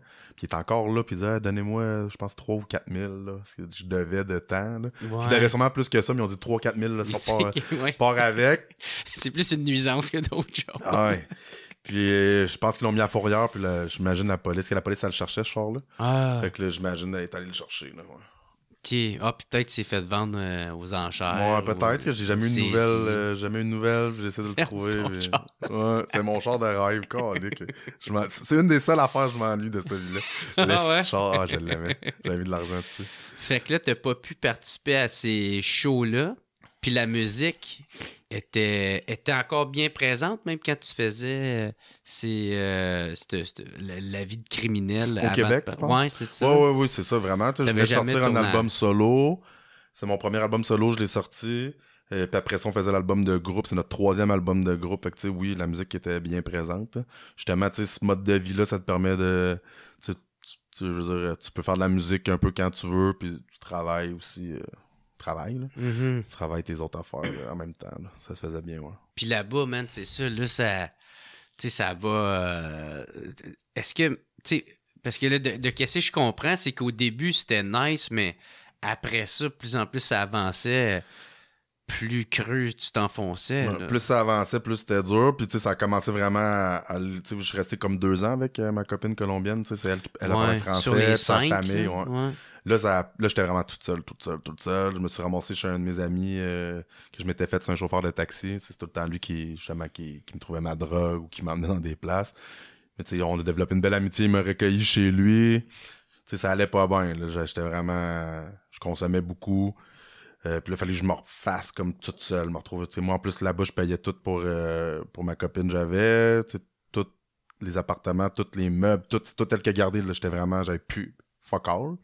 Fait que j'ai comme recommencé à zéro en faisant des petites magouilles à gauche, à droite. Je recevais de l'argent des fois un peu du Canada. Tu sais, je me débrouillais comme que je pouvais vraiment. Mais ça allait pas bien. Là. Fait que là, je me suis ramassé dans des quartiers plus chauds. Là, puis plus vraiment... Tu sais, t'as comme 5 strates là-bas. T'as 1 à 5. Tu sais, 5, c'est une place que peut-être que toi, tu pourrais vivre. Tu sais, quelqu'un de normal. 4. Plus tu descends, plus que... Tu sais, il y a même plus d'asphalte là, rendu dans les strates 1. Puis c'est vraiment... La police rentre même pas dans le quartier. Là. C'est des bidonvilles. Là. Puis toi, comment ça fait que tu t'as pas fini là? Tu sais, pourquoi que... Fini quoi? Ben, pourquoi t'es pas décédé là? Tu sais, pourquoi t'as pu t'en sortir? Je sais pas. Pour de vrai, c'est un mélange de chance, d'habileté sociale, comme je te dis, comment que j'étais avec les gens, tu sais, je pense que j'étais apprécié quand même, fait que le monde voulait m'aider, parce qu'ils savaient que moi, quand ça allait bien, je les aidais. Puis je voulais pas mourir. Même si j'étais prêt à mourir, j'avais pas peur de mourir, Ouais, je ne voulais pas, je voulais aller jusqu'au bout du bout que je pouvais me rendre, puis j'avais toujours espoir que, tu sais, ça va, je vais rebondir, ou whatever, mais tu sais, je veux dire... T'sais, les balles ont sifflé proche des oreilles, là. Puis j'ai fait des genres d'overdose, là, aussi, là. T'sais, j'ai voulu me suicider plusieurs fois aussi. Il est arrivé plein de choses. C'est juste, comme je te dis, je voulais pas mourir, mais j'étais tout le temps sur la ligne, là. J'étais tout le temps sur la ligne. C'est quoi la pire affaire que t'as vue là-bas? Je pense du monde se faire démembrer. Live, là. Avec la machette, découper les articulations, empaqueter ça pour envoyer à la famille ennemie, genre. Pour envoyer des messages qu'ils appellent. Mais ça, c'est le pire, mettons, visuellement, mais tu sais, juste au quotidien, voir la misère humaine. Le monde qui ont rien, qui ont pas d'aide sociale. Je parle pas d'un chèque DBS, mais je parle de l'aide. Des ressources là, pour les gens dans la rue, des ressources. C'est pas comme ici, là, nous qu'on a quand même un genre de filet social. Il est pas parfait, notre filet social au Québec ou au Canada, mais là-bas, ils en ont juste pas. T'as de l'argent, t'as les soins, t'es correct, t'as pas d'argent, t'as rien. T'es laissé à toi-même. T'as rien, t'as pas une banque alimentaire, t'as pas personne qui va t'aider, faut que tu t'aides toi-même. C'est pour ça que je pense qu'il y a tant de crimes là-bas. Parce que c'est leur seule solution quasiment qu'ils ont. Là. Puis aller travailler là-bas, ils donnent, je pense, 15 à 20$ par jour. Ça n'a aucun sens. En plus, si t'as perdu ton chum, toi, pendant que t'étais parti là-bas, ça, comment t'as vécu ça? Ah, ça a été un moment... C'est un des pics. Là. C'est là que j'ai pogné mon... Pas un pic, mais le contraire, là, le creux le plus... Une descente. Là. Ouais. J'y croyais comme pas... En plus, il est mort d'une overdose, là, Philippe Giroux. Puis, il m'a appelé la soirée, quelques heures avant. Puis, moi aussi, j'étais dans un genre de consommation extrême. Puis, quand tu consommes, des fois, t'es un peu gêné de ton état, tu veux pas répondre. J'ai pas répondu, je sais pas si lui, qu'est-ce qu'il voulait me dire ou whatever. Mais, c'est ce soir-là qu'il est mort. Moi, j'ai pas répondu à son appel. Le lendemain... j'ai appris qu'il était mort. Fait que, comme j'ai eu un gros sentiment de culpabilité. Je me disais, j'aurais peut-être pu faire de quoi, je sais pas. Fait que ça a été vraiment rough, tout ça, mélangé avec la situation. Là, c'était comme un coup vraiment dur de plus. Là. T'as-tu voulu encore plus de t'auto-médicamenter? Pis tout ça? Oh, ça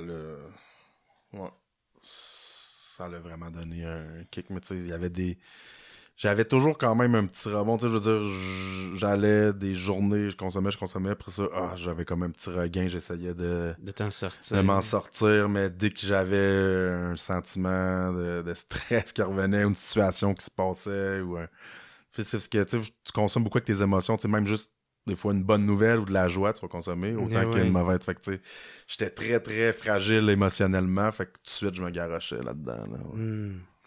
Puis est-ce que tu te sentais recherché? Tu sais?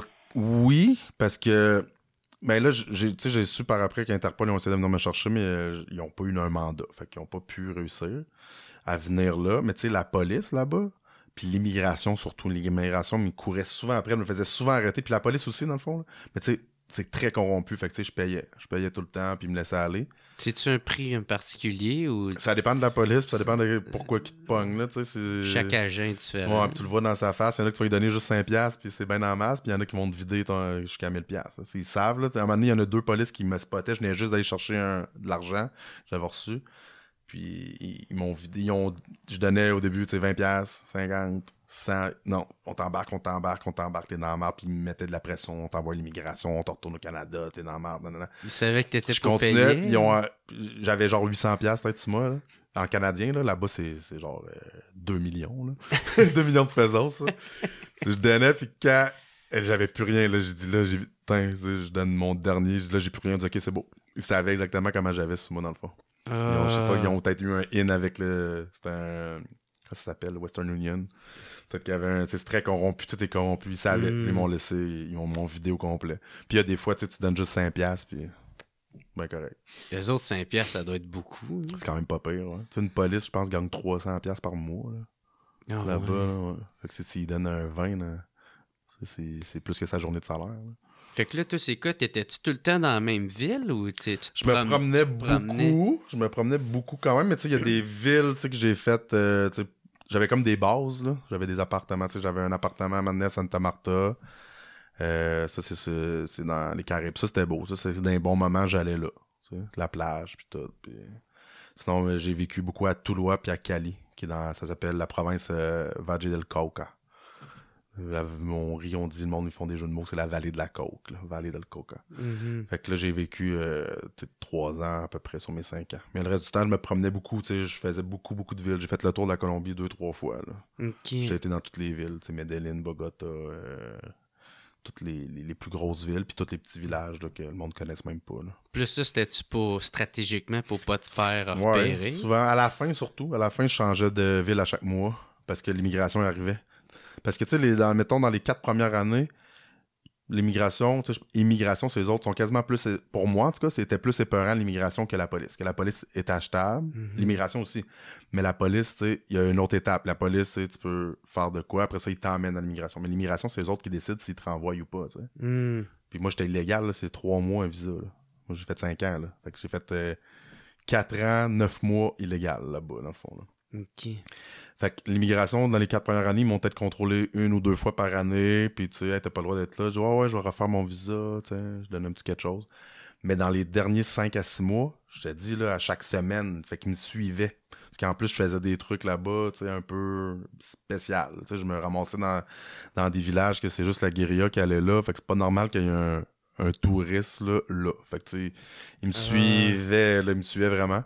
Ça, plus que le temps avançait, plus qu'il m'arrêtait souvent. T'sais, oui, je pouvais payer encore, mais là, j'avais peur qu'il me pogne aussi dans une situation, tu sais, que je pourrais être vraiment dans la merde puis mettre d'autres mondes dans la merde. Fait que, tu sais, pour tout ça mis ensemble, puis j'étais tanné de la cavale aussi, là. J'étais tanné, c'était pesant, là. C'était stressant, c'était dangereux, c'était pesant. Fait qu'à un moment donné, c'est arrivé, là, tu sais, une dernière fois qu'ils m'ont contrôlé, ils m'ont dit, bon, tu sais, ils m'ont fait comme un signe que comment tu vas me donner pour que je te laisse aller? Je dis, rien. Embarquez-moi, je suis tanné. Ah ouais, c'était juste plus capable. J'étais plus capable. Fait que là, a commencé comme le processus d'extradition. Là. C'est pas une extradition, mais d'expulsion. Puis comment ça s'est passé? Ben, ça s'est passé, premièrement, ils m'ont emmené dans un centre de détention d'immigration, okay, ce qui ramasse tous les immigrants. Puis là, c'est-tu moins pire qu'une prison là-bas? Non. C'est pire? Surtout là, ils venaient d'arrêter. Là-bas, t'as comme pas de cellule où ce que j'étais, c'était pas vraiment des cellules, c'est comme une salle C'est un bullpen un peu là, qu'on appelle. Là. Ça veut dire que c'est une salle que tu peux être 15-20 dans la même salle. Puis t'attaches genre comme un chien là, avec une chaîne au pied puis autour d'un banc ou des affaires comme ça. Genre tout le monde? Ouais, tout le monde. Puis là, il venait d'arrêter un gars, il y avait des gros enjeux mentaux. Là. Je pense qu'il venait de poignarder genre 30 personnes là, en série là, dans la face, puis il était avec moi. Ça, je peux te dire, genre, déjà, lui, c'est comme un chien enragé qui était là. Il y avait beaucoup de Vénézuéliens qui étaient là dans ce temps-là. Il y a eu une crise économique dans le pays. Fait qu'ils sont tous venus, genre, dans la ville où j'étais, là, à Cali, en Colombie. Puis il y avait beaucoup, eux autres, ils ramassaient comme les pires, là, tu sais. Il laissait le monde un peu plus mettons gérable, ils embarquaient pas, mais tous les criminels vénézuéliens ils les déportaient. Fait que j'étais comme enfermé tout avec genre la pire racaille vénézuélienne. Fait que ça brassait, ça c'est la première étape. Après ça ils m'ont transféré dans une ils ont fait les papiers puis tout pour mon expulsion. Ça a duré combien de temps, cette partie-là? Ça, 3-4 jours dans Ok. cette salle-là. Après ça, ils m'ont envoyé en transit à Bogota, c'est dans une prison, je me souviens plus du nom, mais c'est elle qui passe dans l'émission Les pires prisons les plus dangereuses du monde. Fait que là, j'ai fait un transit là, avant qu'ils m'emmènent à l'aéroport de Bogota pour m'expulser au Canada. Ouais. Tu sais, là-dedans, t'as resté combien de temps? Un autre... Environ 2-3 semaines.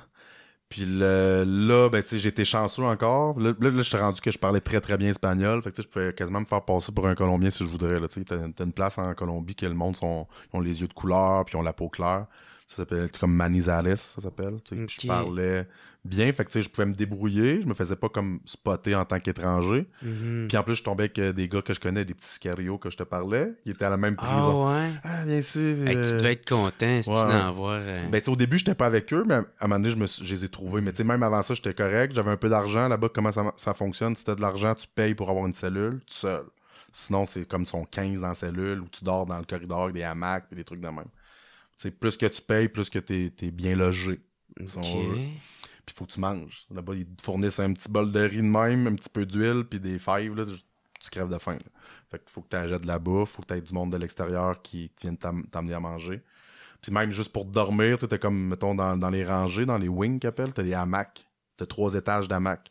Tu sais, lui, d'en haut, il coûte plus cher. Parce que des fois, le monde se pisse dessus, se chie dessus, vomisse, ça tombe jusqu'en bas. Fait que plus tu payes, plus t'es en hauteur. Ah ouais. Moi, j'avais ma cellule, là, fait que j'étais correct, là. Puis ça, c'est 3 semaines, ça a été même? 2-3 semaines.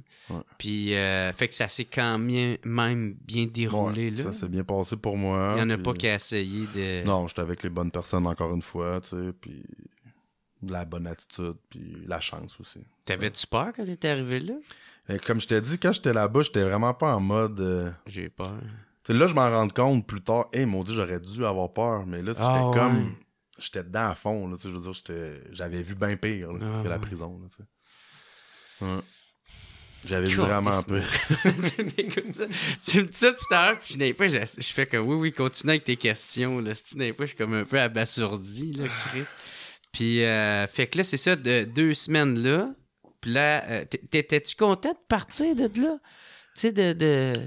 Ouais, ben, j'étais content, mais tu sais, un coup j'ai pris ma décision, tu sais, c'est sûr que tu te remets encore en question, je fais-tu le bon choix? Tu sais, je fais-tu le bon choix? Mais oui, j'étais content, là. Tu sais, j'avais hâte de mettre ça derrière moi puis recommencer, tu sais, sur une nouvelle base, là, une nouvelle vie, puis tu sais, me soigner aussi mentalement, me soigner physiquement. Ok, t'avais conscience de ça. Ouais, j'avais conscience que, tu sais, j'étais juste l'ombre de moi-même, là. J'étais plus à mon 100%, mettons. Là. Tu pensais-tu encore un peu à la musique pendant que t'étais en prison là-bas?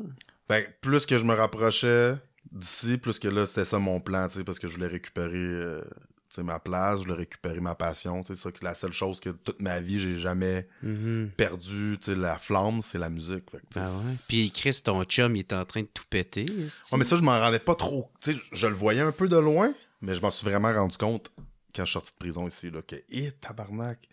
Ok, toi, t'étais pas au courant. Ben, j'étais au courant, mais tu le vois pas tant que t'es pas sur le terrain. Quelle ampleur là, ça l'avait. Ouais. Est-ce que tes chums sont venus te voir là-bas? Est-ce que t'as pu voir un peu de monde? J'ai eu 2-3 amis. Pas des amis nécessairement. Ben, oui, un ami proche, puis des amis. Comme ouais, j'ai eu, mais pas beaucoup. Là, peut-être 2-3 visites, mettons. Est-ce que tu restes caché en même temps? Ouais. Fait que c'était bien fait. OK. Fait que là, t'es amené à l'aéroport, tu t'es en ligne vers le Canada. Ouais, là, ils vont... L'ambassade voulait pas me faire le passeport, parce qu'ils avaient peur que je m'en aille dans un autre pays. Ils m'ont fait une genre de feuille, c'était comme un genre d'hologramme, c'était fucké, là. Même la fille à l'embarquement, elle avait jamais vu ça. C'était comme valide pour 6 heures. Fait qu'avec ça, je pouvais embarquer dans l'avion. Ils m'ont enlevé les menottes, parce que dans le fond, moi, j'ai été expulsé en tant qu'immigrant illégal, pas comme criminel. Fait qu'ils m'enlèvent les menottes, rendu à la porte, puis ils me mettent dans l'avion. Fait que j'ai passé mon vol. Tu sais, j'aurais voulu, mettons, j'aurais pu sauter en parachute, là. Je veux dire, j'étais pas. Il y avait pas un prisonnier. agent? Pas d'agent, rien. C'est fucked up, hein. Jusqu'à Toronto. Puis à Toronto, là, ils m'ont arrêté officiellement. Est-ce que tu hésitais à faire comme. Chris, je devrais m'en aller ou je devrais essayer de me cacher? Je me suis pris des pilules pour dormir. J'ai collé toute la vodka de l'avion possible. Ah ouais? Ouais. Je me suis réveillé, l'avion était vide. Puis j'ai ok, je pense que je suis arrivé, là. OK. Puis là, c'est quoi? C'était à Gate? Il y avait... À Gate, quand un monsieur avez-vous quelque chose à déclarer, je dis oui, je suis recherché. Je viens me livrer aux autorités. Là, il a fait un call, là, ils sont venus m'arrêter. Ah ouais? Ouais. Je me sauvais plus, là. Ma décision était prise, je me livrais. Là. Ouais, toi, tu voulais faire face à la justice. Ouais. T'avais-tu peur de qu'est-ce qui s'en venait pour toi? C'était quoi ton état d'esprit? d'esprit? Vraiment... non. C'est juste que c'est sûr que c'est... tu le sais que tu t'en vas te faire enfermer pendant... J'avais dans la tête 5 ans. Je savais à peu près que c'est ça que j'allais pogner. Mais parce c'est pas que, si pire. C'est pas si pire, finalement, pour tout le temps que j'ai fait là-bas, mais... C'est quand même se faire enfermer, c'est du temps, comme tu payes sur pause. Mm-hmm. Ouais, c'est sûr, mais tu sais, t'as pas des charges de meurtre. Non, c'est sûr.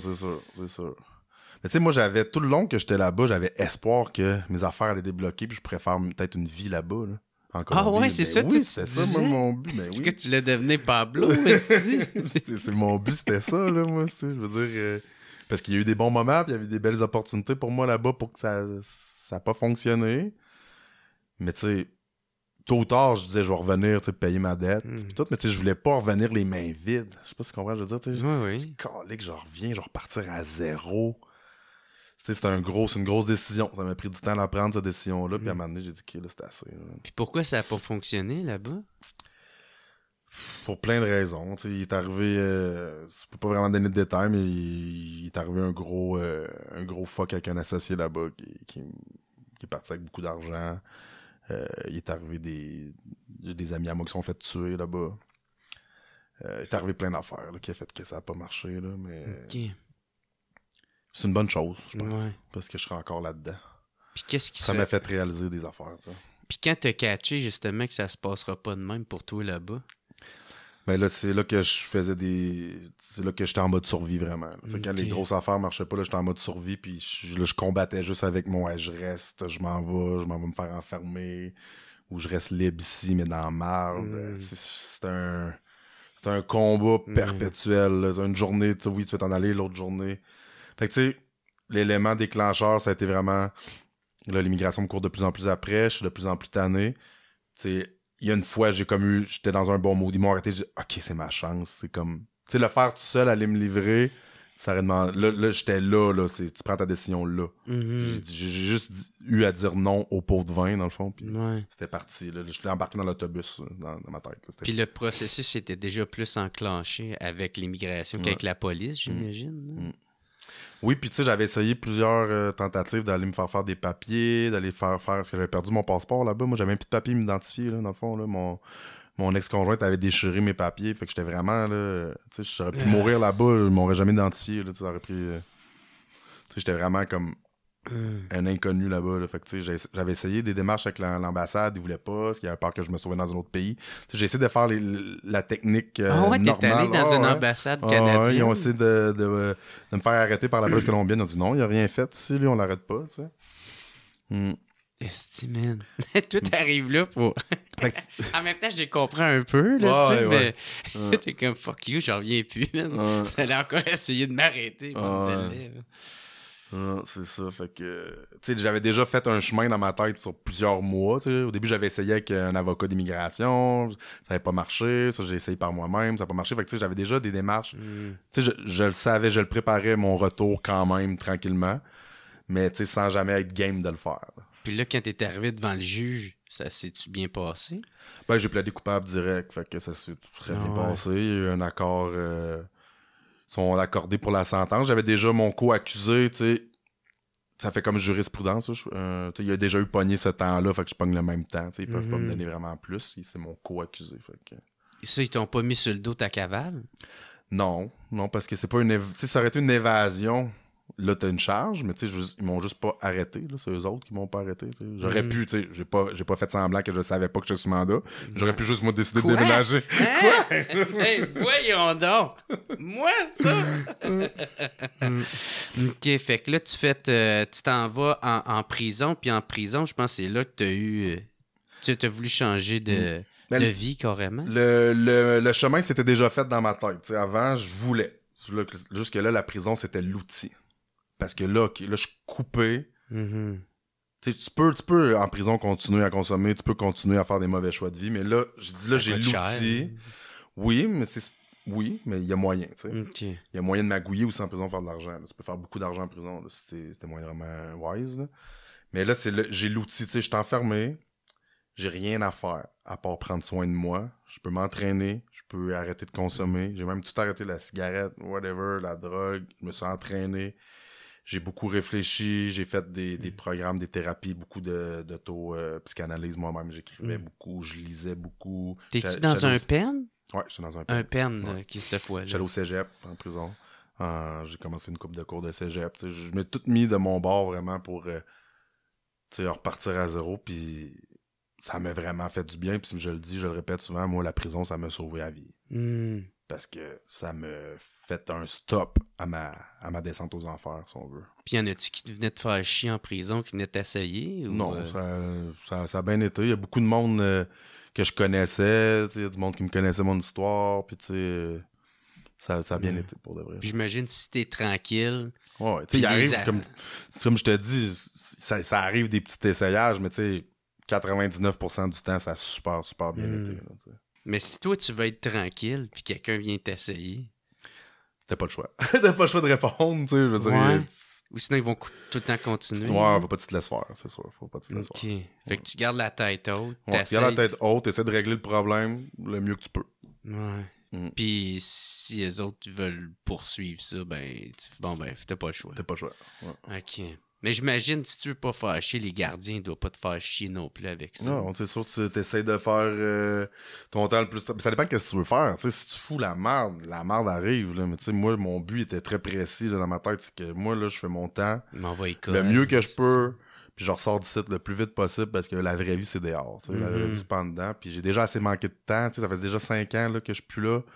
Plus la prison, je veux dire, là, j'ai manqué une grosse partie là, de mes belles années là, aussi. Là, ouais, ça t'a-tu fait chier mettons, de pas être venu plus tôt, de pas avoir fait ça plus tôt? Mais tu sais, ça, je dis tout le temps la même chose, c'est que je compte.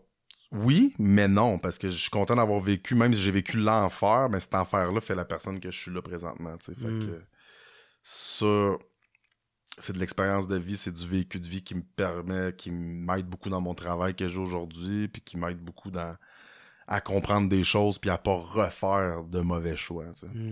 Fait que t'as fait combien de temps dedans? J'ai été condamné à 5. J'ai fait 2 ans et quelques mois, puis j'ai eu une libération conditionnelle. Je suis sorti en maison de transition. C'est ça. OK. Puis là, c'est là que t'as rencontré Philippe Vaillancourt? Ouais. Ouais, puis dans le fond, maison de transition, tu sais, là, j'étais sorti, je travaillais ma musique beaucoup, j'avais déjà parlé avec les gars, ils m'attendaient, j'allais avoir un contrat de disque puis tout. Ah, déjà, quand t'étais moi, quand j'étais en prison, moi, je te dis, tu sais, j'écrivais beaucoup, là. J'écrivais pas mal mon album. Le dernier album que j'ai sorti, je l'écrivais en prison. OK. Fait que... Ça allait-tu bien pour travailler quand même tes textes? Sûr, j'avais pas de beat, fait que, tu sais, je m'imaginais des beats dans la tête, où j'écrivais sur des beats déjà connus, là, mettons, là. Puis, c'est ça. Fait que, tu sais, moi, je travaillais beaucoup mon album, mais là, il fallait que je travaille à un moment donné, parce que, tu sais, la musique, c'est pas instantané, là. Tu sors, t'enregistres un album, c'est pas là que l'argent rentre. Ouais. La maison de transition voulait, tu sais, ils voulaient que pour eux, c'était pas un travail, vraiment, là, tu sais. Mais moi, j'avais toujours comme l'idée en tête que c'est ça que je, comme travail, je voulais, c'est aider. Aider peu importe, mais surtout avec les jeunes, tu sais. Fait que j'étais allé dans c'est un organisme qui aide les gens criminalisés à se trouver un emploi. Ça s'appelle OPEX. Puis il y a une fille là-bas qui s'appelle Isabelle Martin, qui est super en passant, qui connaissait Philippe, parce qu'elle a déjà travaillé avec lui. Philippe, qui est aussi un ancien comment tu dis, un ancien criminel, si on peut Ouais, dire. Là. ça. Il a fait du temps. Il a fait du temps en masse, puis il connaissait Isabelle, puis elle a comme tout de suite catché la vibe. Puis j'ai dit, tu sais, t'as-tu de quoi dans le communautaire? Moi, j'aimerais, je sais que c'est dur à cause de mes dossiers, rentrer dans un centre jeunesse ou des trucs comme ça, mais c'était dans le communautaire. Puis, tu voulais t'en aller dans le communautaire? je voulais vraiment aider les jeunes, tu sais, peut-être travailleurs de rue ou des trucs comme ça. Puis elle m'a dit, attends, je connais quelqu'un, elle l'a appelé, il a passé le téléphone, puis ça a connecté tout de suite. Puis il est venu me chercher en transition la semaine d'après pour que j'aille passer une entrevue avec la directrice. Puis tout de suite, ça a vraiment cliqué. C'est celui qui t'a mis en contact avec la Maison Fallu? Ben, pendant que, c'est là, il était en train de monter le projet. C'était pas encore ouvert quand je suis arrivé. Fait que j'ai comme aidé à la fin, là, dans le fond, là, de monter le projet. Tu sais, j'ai donné des ménageurs en esti des meubles pour meubler cette maison-là. J'étais plus déménageur au début qu'intervenant. Puis tu sais, l'intervention est venue en même temps. Tu sais, je savais que je voulais aider. Je savais pas si j'avais ça en dedans de moi.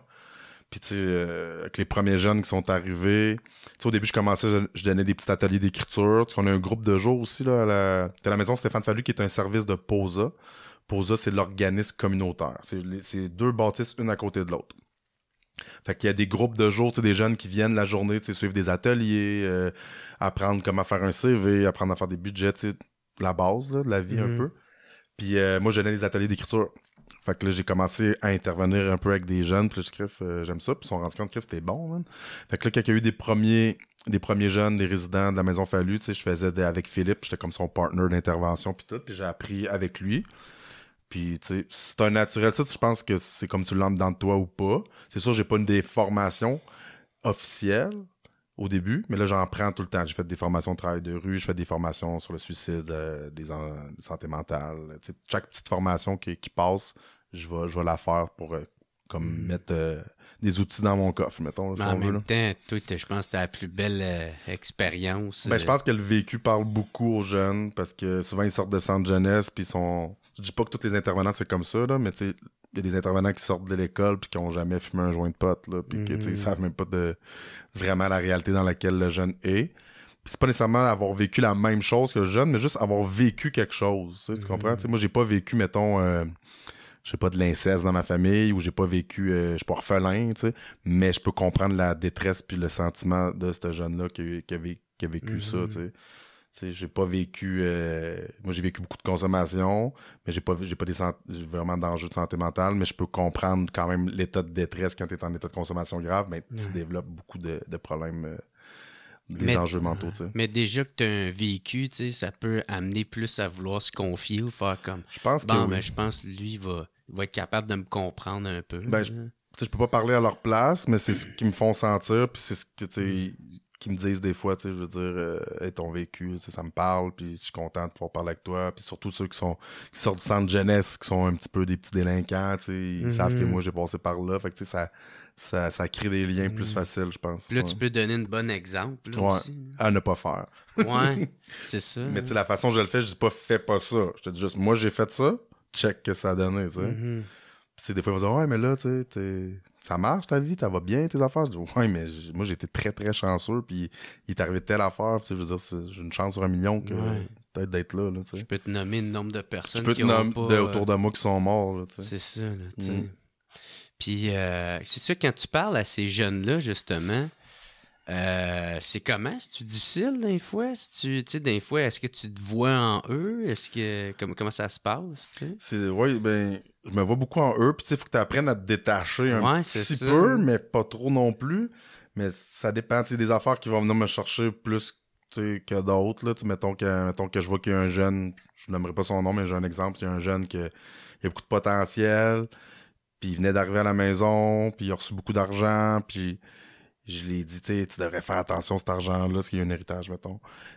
Place-les, parce que je te dis, qu'est-ce qui va arriver, tu vas partir avec, tu vas tout brûler, tout le monde va abuser de toi, tu vas te ramasser dans un mois avec plus une scène, puis avec des problèmes, puis il a décidé quand même de partir de la maison, puis aller vivre son expérience de vie, puis il est revenu après, il dit, ouais, c'est exactement ce que tu avais dit que c'est passé. Là, il me reste plus un crise de chum, puis j'ai plus une crise de scène, je suis dans la rue.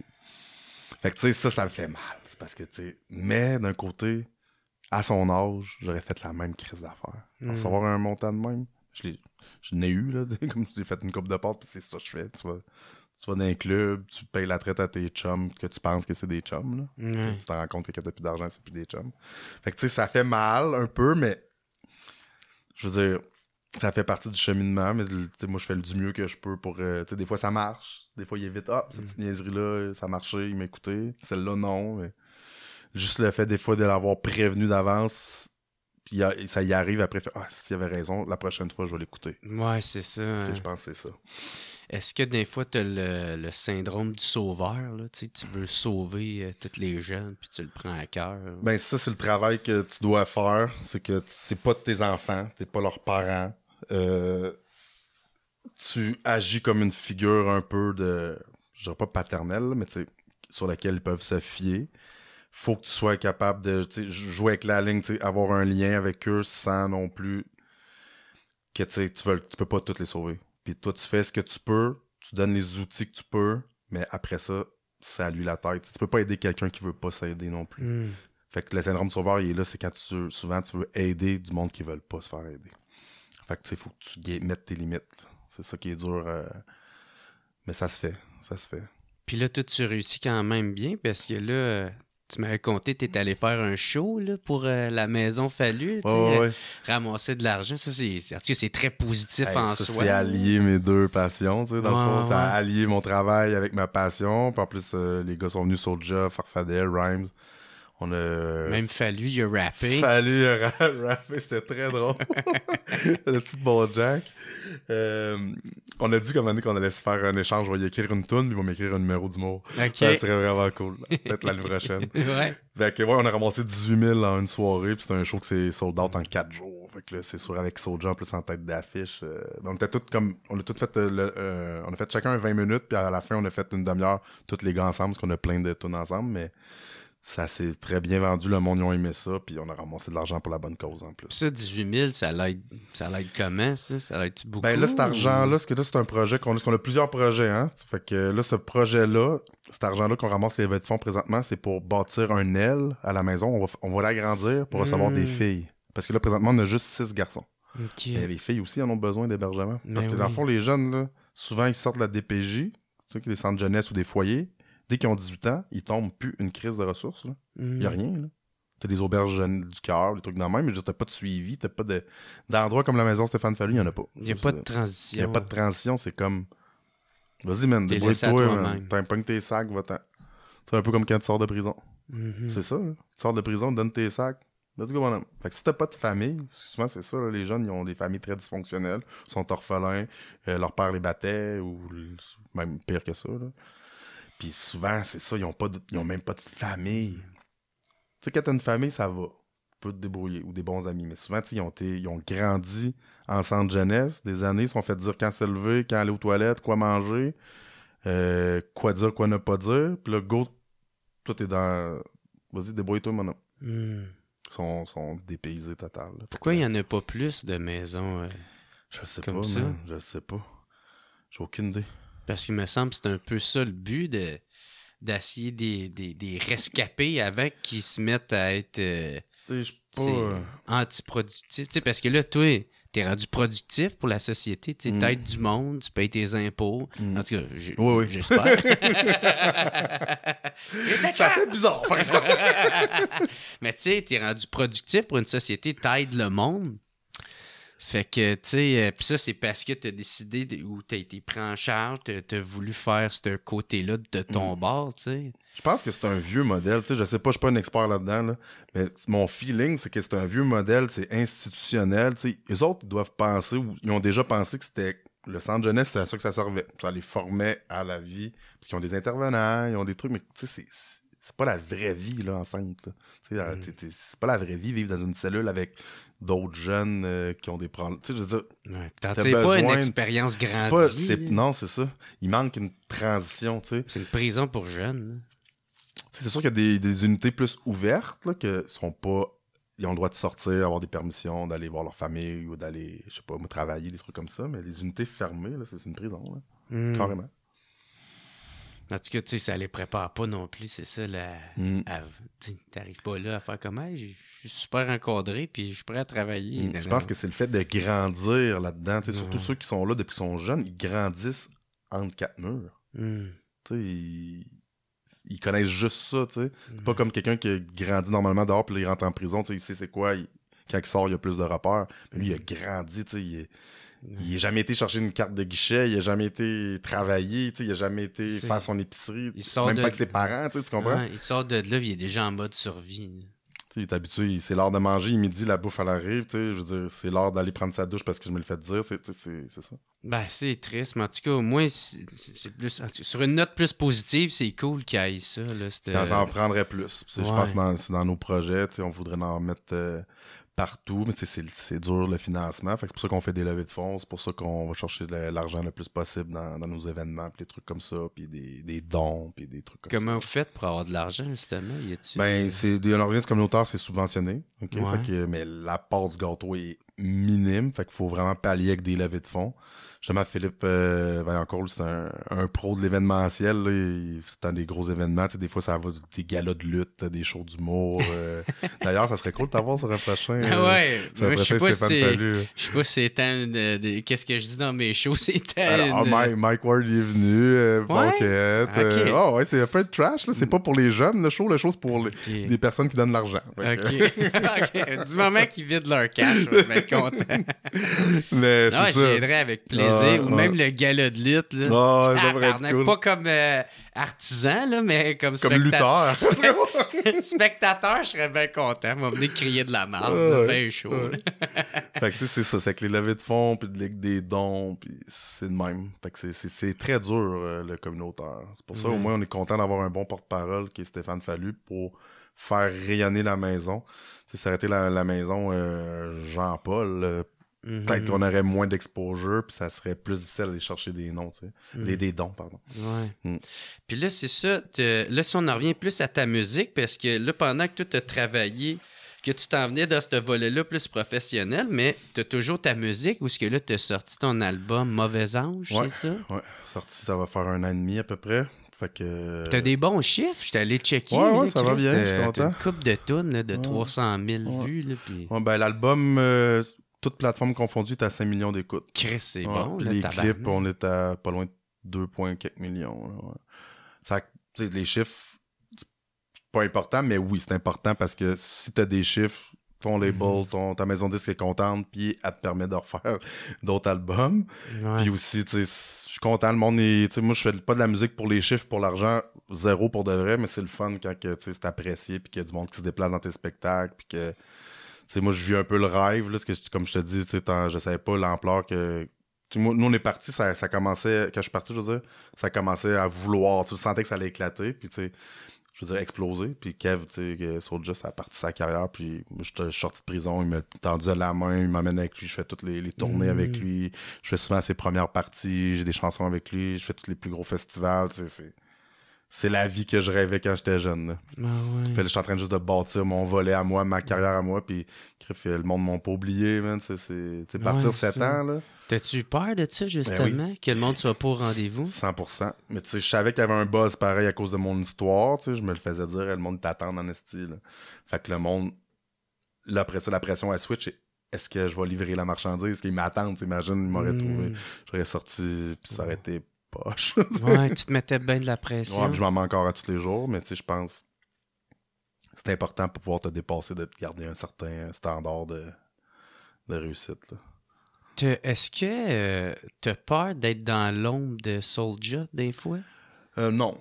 Non, moi je pense pas de même parce que moi je suis zéro jaloux, puis je suis tellement content puis tellement fier de lui, même si je ferais ses back vocals toute ma vie. Je suis content, mais je fais mes affaires, puis tant mieux si ça marche. Puis, même s'il y a du monde qui vont dire tu serais pas là, si Soulja serait pas là, puis on a tous commencé à la même place, puis moi je fais ma musique, puis ça donne qu'on est resté chum, parce que la plupart des groupes ils se séparent, puis c'est plus dans la vie, c'est rare que tu gardes un chum 25 ans, j'en ai pas beaucoup, puis lui ça en est un. Fait que je veux dire, non, moi je suis son frère, puis c'est mon frère jusqu'à la vie, à la mort, jusqu'au dernier jour. Fait. Peu importe c'est quoi ma position par rapport à lui. Je suis bien heureux. Moi, je fais mon chemin pareil à côté, puis il m'aide, puis moi, je l'aide sur d'autres choses. Puis, je veux dire, avant tout, avant d'être des artistes qui travaillent ensemble, on est des amis. Là.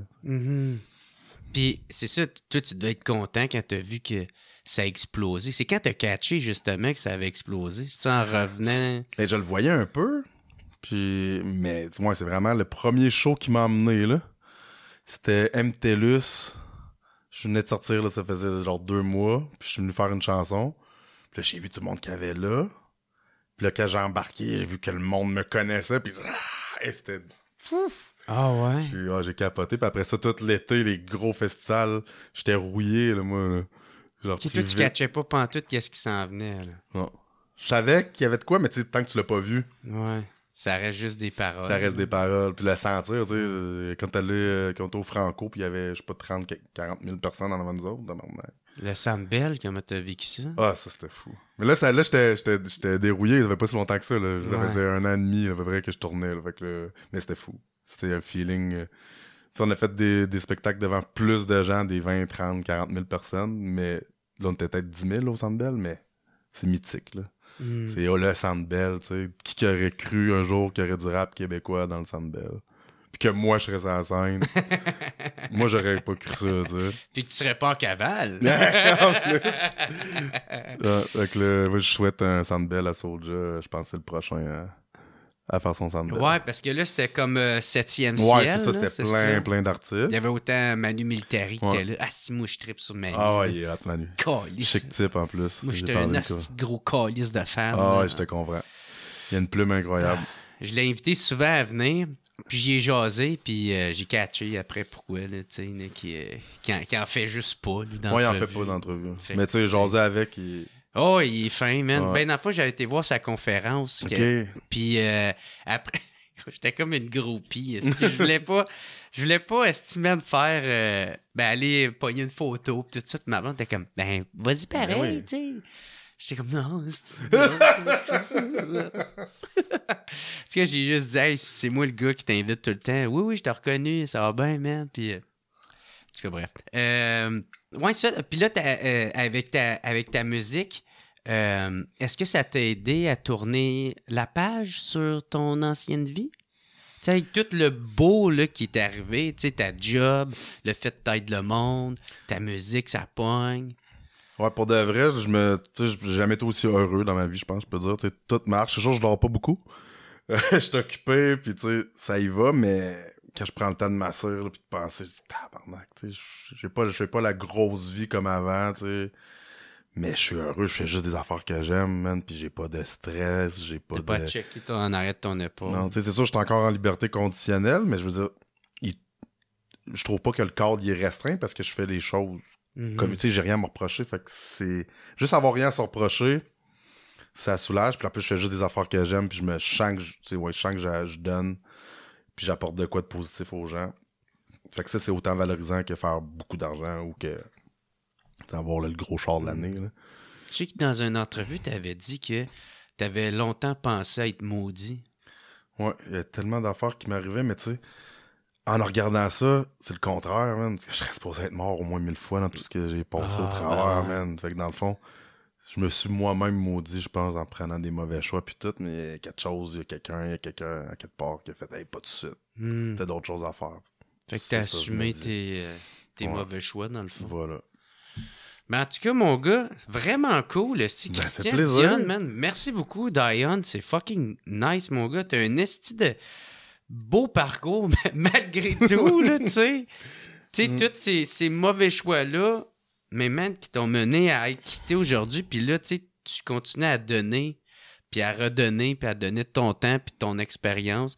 Tu sais, fait que bref, c'est tout à ton honneur que ça soit ça le résultat aujourd'hui. Puis en plus, ta musique, ça marche, puis tu continues à inspirer du monde. Fait que félicitations, mon gars. Je te laisse le mot de la fin si tu veux plugger de quoi. Ok, cool. Ben, surveillez. Je vous invite à aller voir sur les plus de détails sur... Dans le fond, il y a une série qui a été faite qui est sortie. Famille criminelle. Famille de criminels, c'est sur... ça, moi aussi, j'ai pas pensé, mais pourtant, c'est la première fois que je parlais. C'est une des raisons pour qu'on pouvait pas se voir, d'ailleurs, parce que je travaillais là-dessus. Je l'ai écrit, c'était écrit là. Avec... Famille de criminels avec Annie Soleil Proto, Félix Séguin, c'est sur la plateforme Vrai. Ouais. Accessible via l'application Cube ou si vous êtes membre de Vidéo clients de Vidéotron. Fait que là-dessus, justement, il y a des témoignages de ma mère, de Soulja, on voit certaines images, c'est quand même très, très intéressant. Puis justement, aujourd'hui, on a parlé d'autres choses, mais ça complète. Sinon, j'ai un album en production, deuxième album, depuis mon retour, deuxième album en production. Donc, devrait sortir en 2024. Sinon, surveillez proche de chez vous en show. Yes, puis si on veut te suivre, as-tu Instagram, ouais, Facebook? Instagram, Facebook, YouTube, TikTok, Diane.officiel. Oh, parfait, ça, man. Yes. Mais encore une fois, gros merci. Merci, Jeff, c'était vraiment cool. C'est crissement apprécié. Yes. Puis si on veut faire des dons pour la maison Stéphane Fallu... Oui, sur le site de Posa. Okay. P-O-S-A. Tapez ça sur Google, c'est Posa Source Démon. Fait que c'est là que ça se passe. Bon, ben parfait. Fait que merci beaucoup encore une fois. Yes. Procafetière.ca qui commandite le podcast. Man, Diane, crissement apprécié. Puis merci tout le monde. On se revoit la semaine prochaine. Ciao. Fait que c'est qu'est-ce qui conclut le podcast de cette semaine. Encore une fois, un gros merci à Diane d'être venue sur le podcast. Je vous encourage à aller écouter sa musique sur YouTube ou sur Spotify ou toutes les autres plateformes. Allez vous abonner à ses réseaux sociaux. J'aimerais juste dire encore une fois un gros merci à procafetière.ca, à les cafetières Bellucci. Puis n'oubliez pas d'aller vous chercher le mélange à café WhatsApp. N'oubliez pas, si vous voulez m'encourager, allez vous abonner au patreon.com/whatsappodcast ou sinon, abonnez-vous à mes réseaux sociaux. C'est super apprécié tout le monde. Un gros merci. On se revoit la semaine prochaine. Ciao! It's the What's Up Podcast! What's Up Podcast! What's Up Podcast! Avec Jeremy Alain! Yeah! Boum!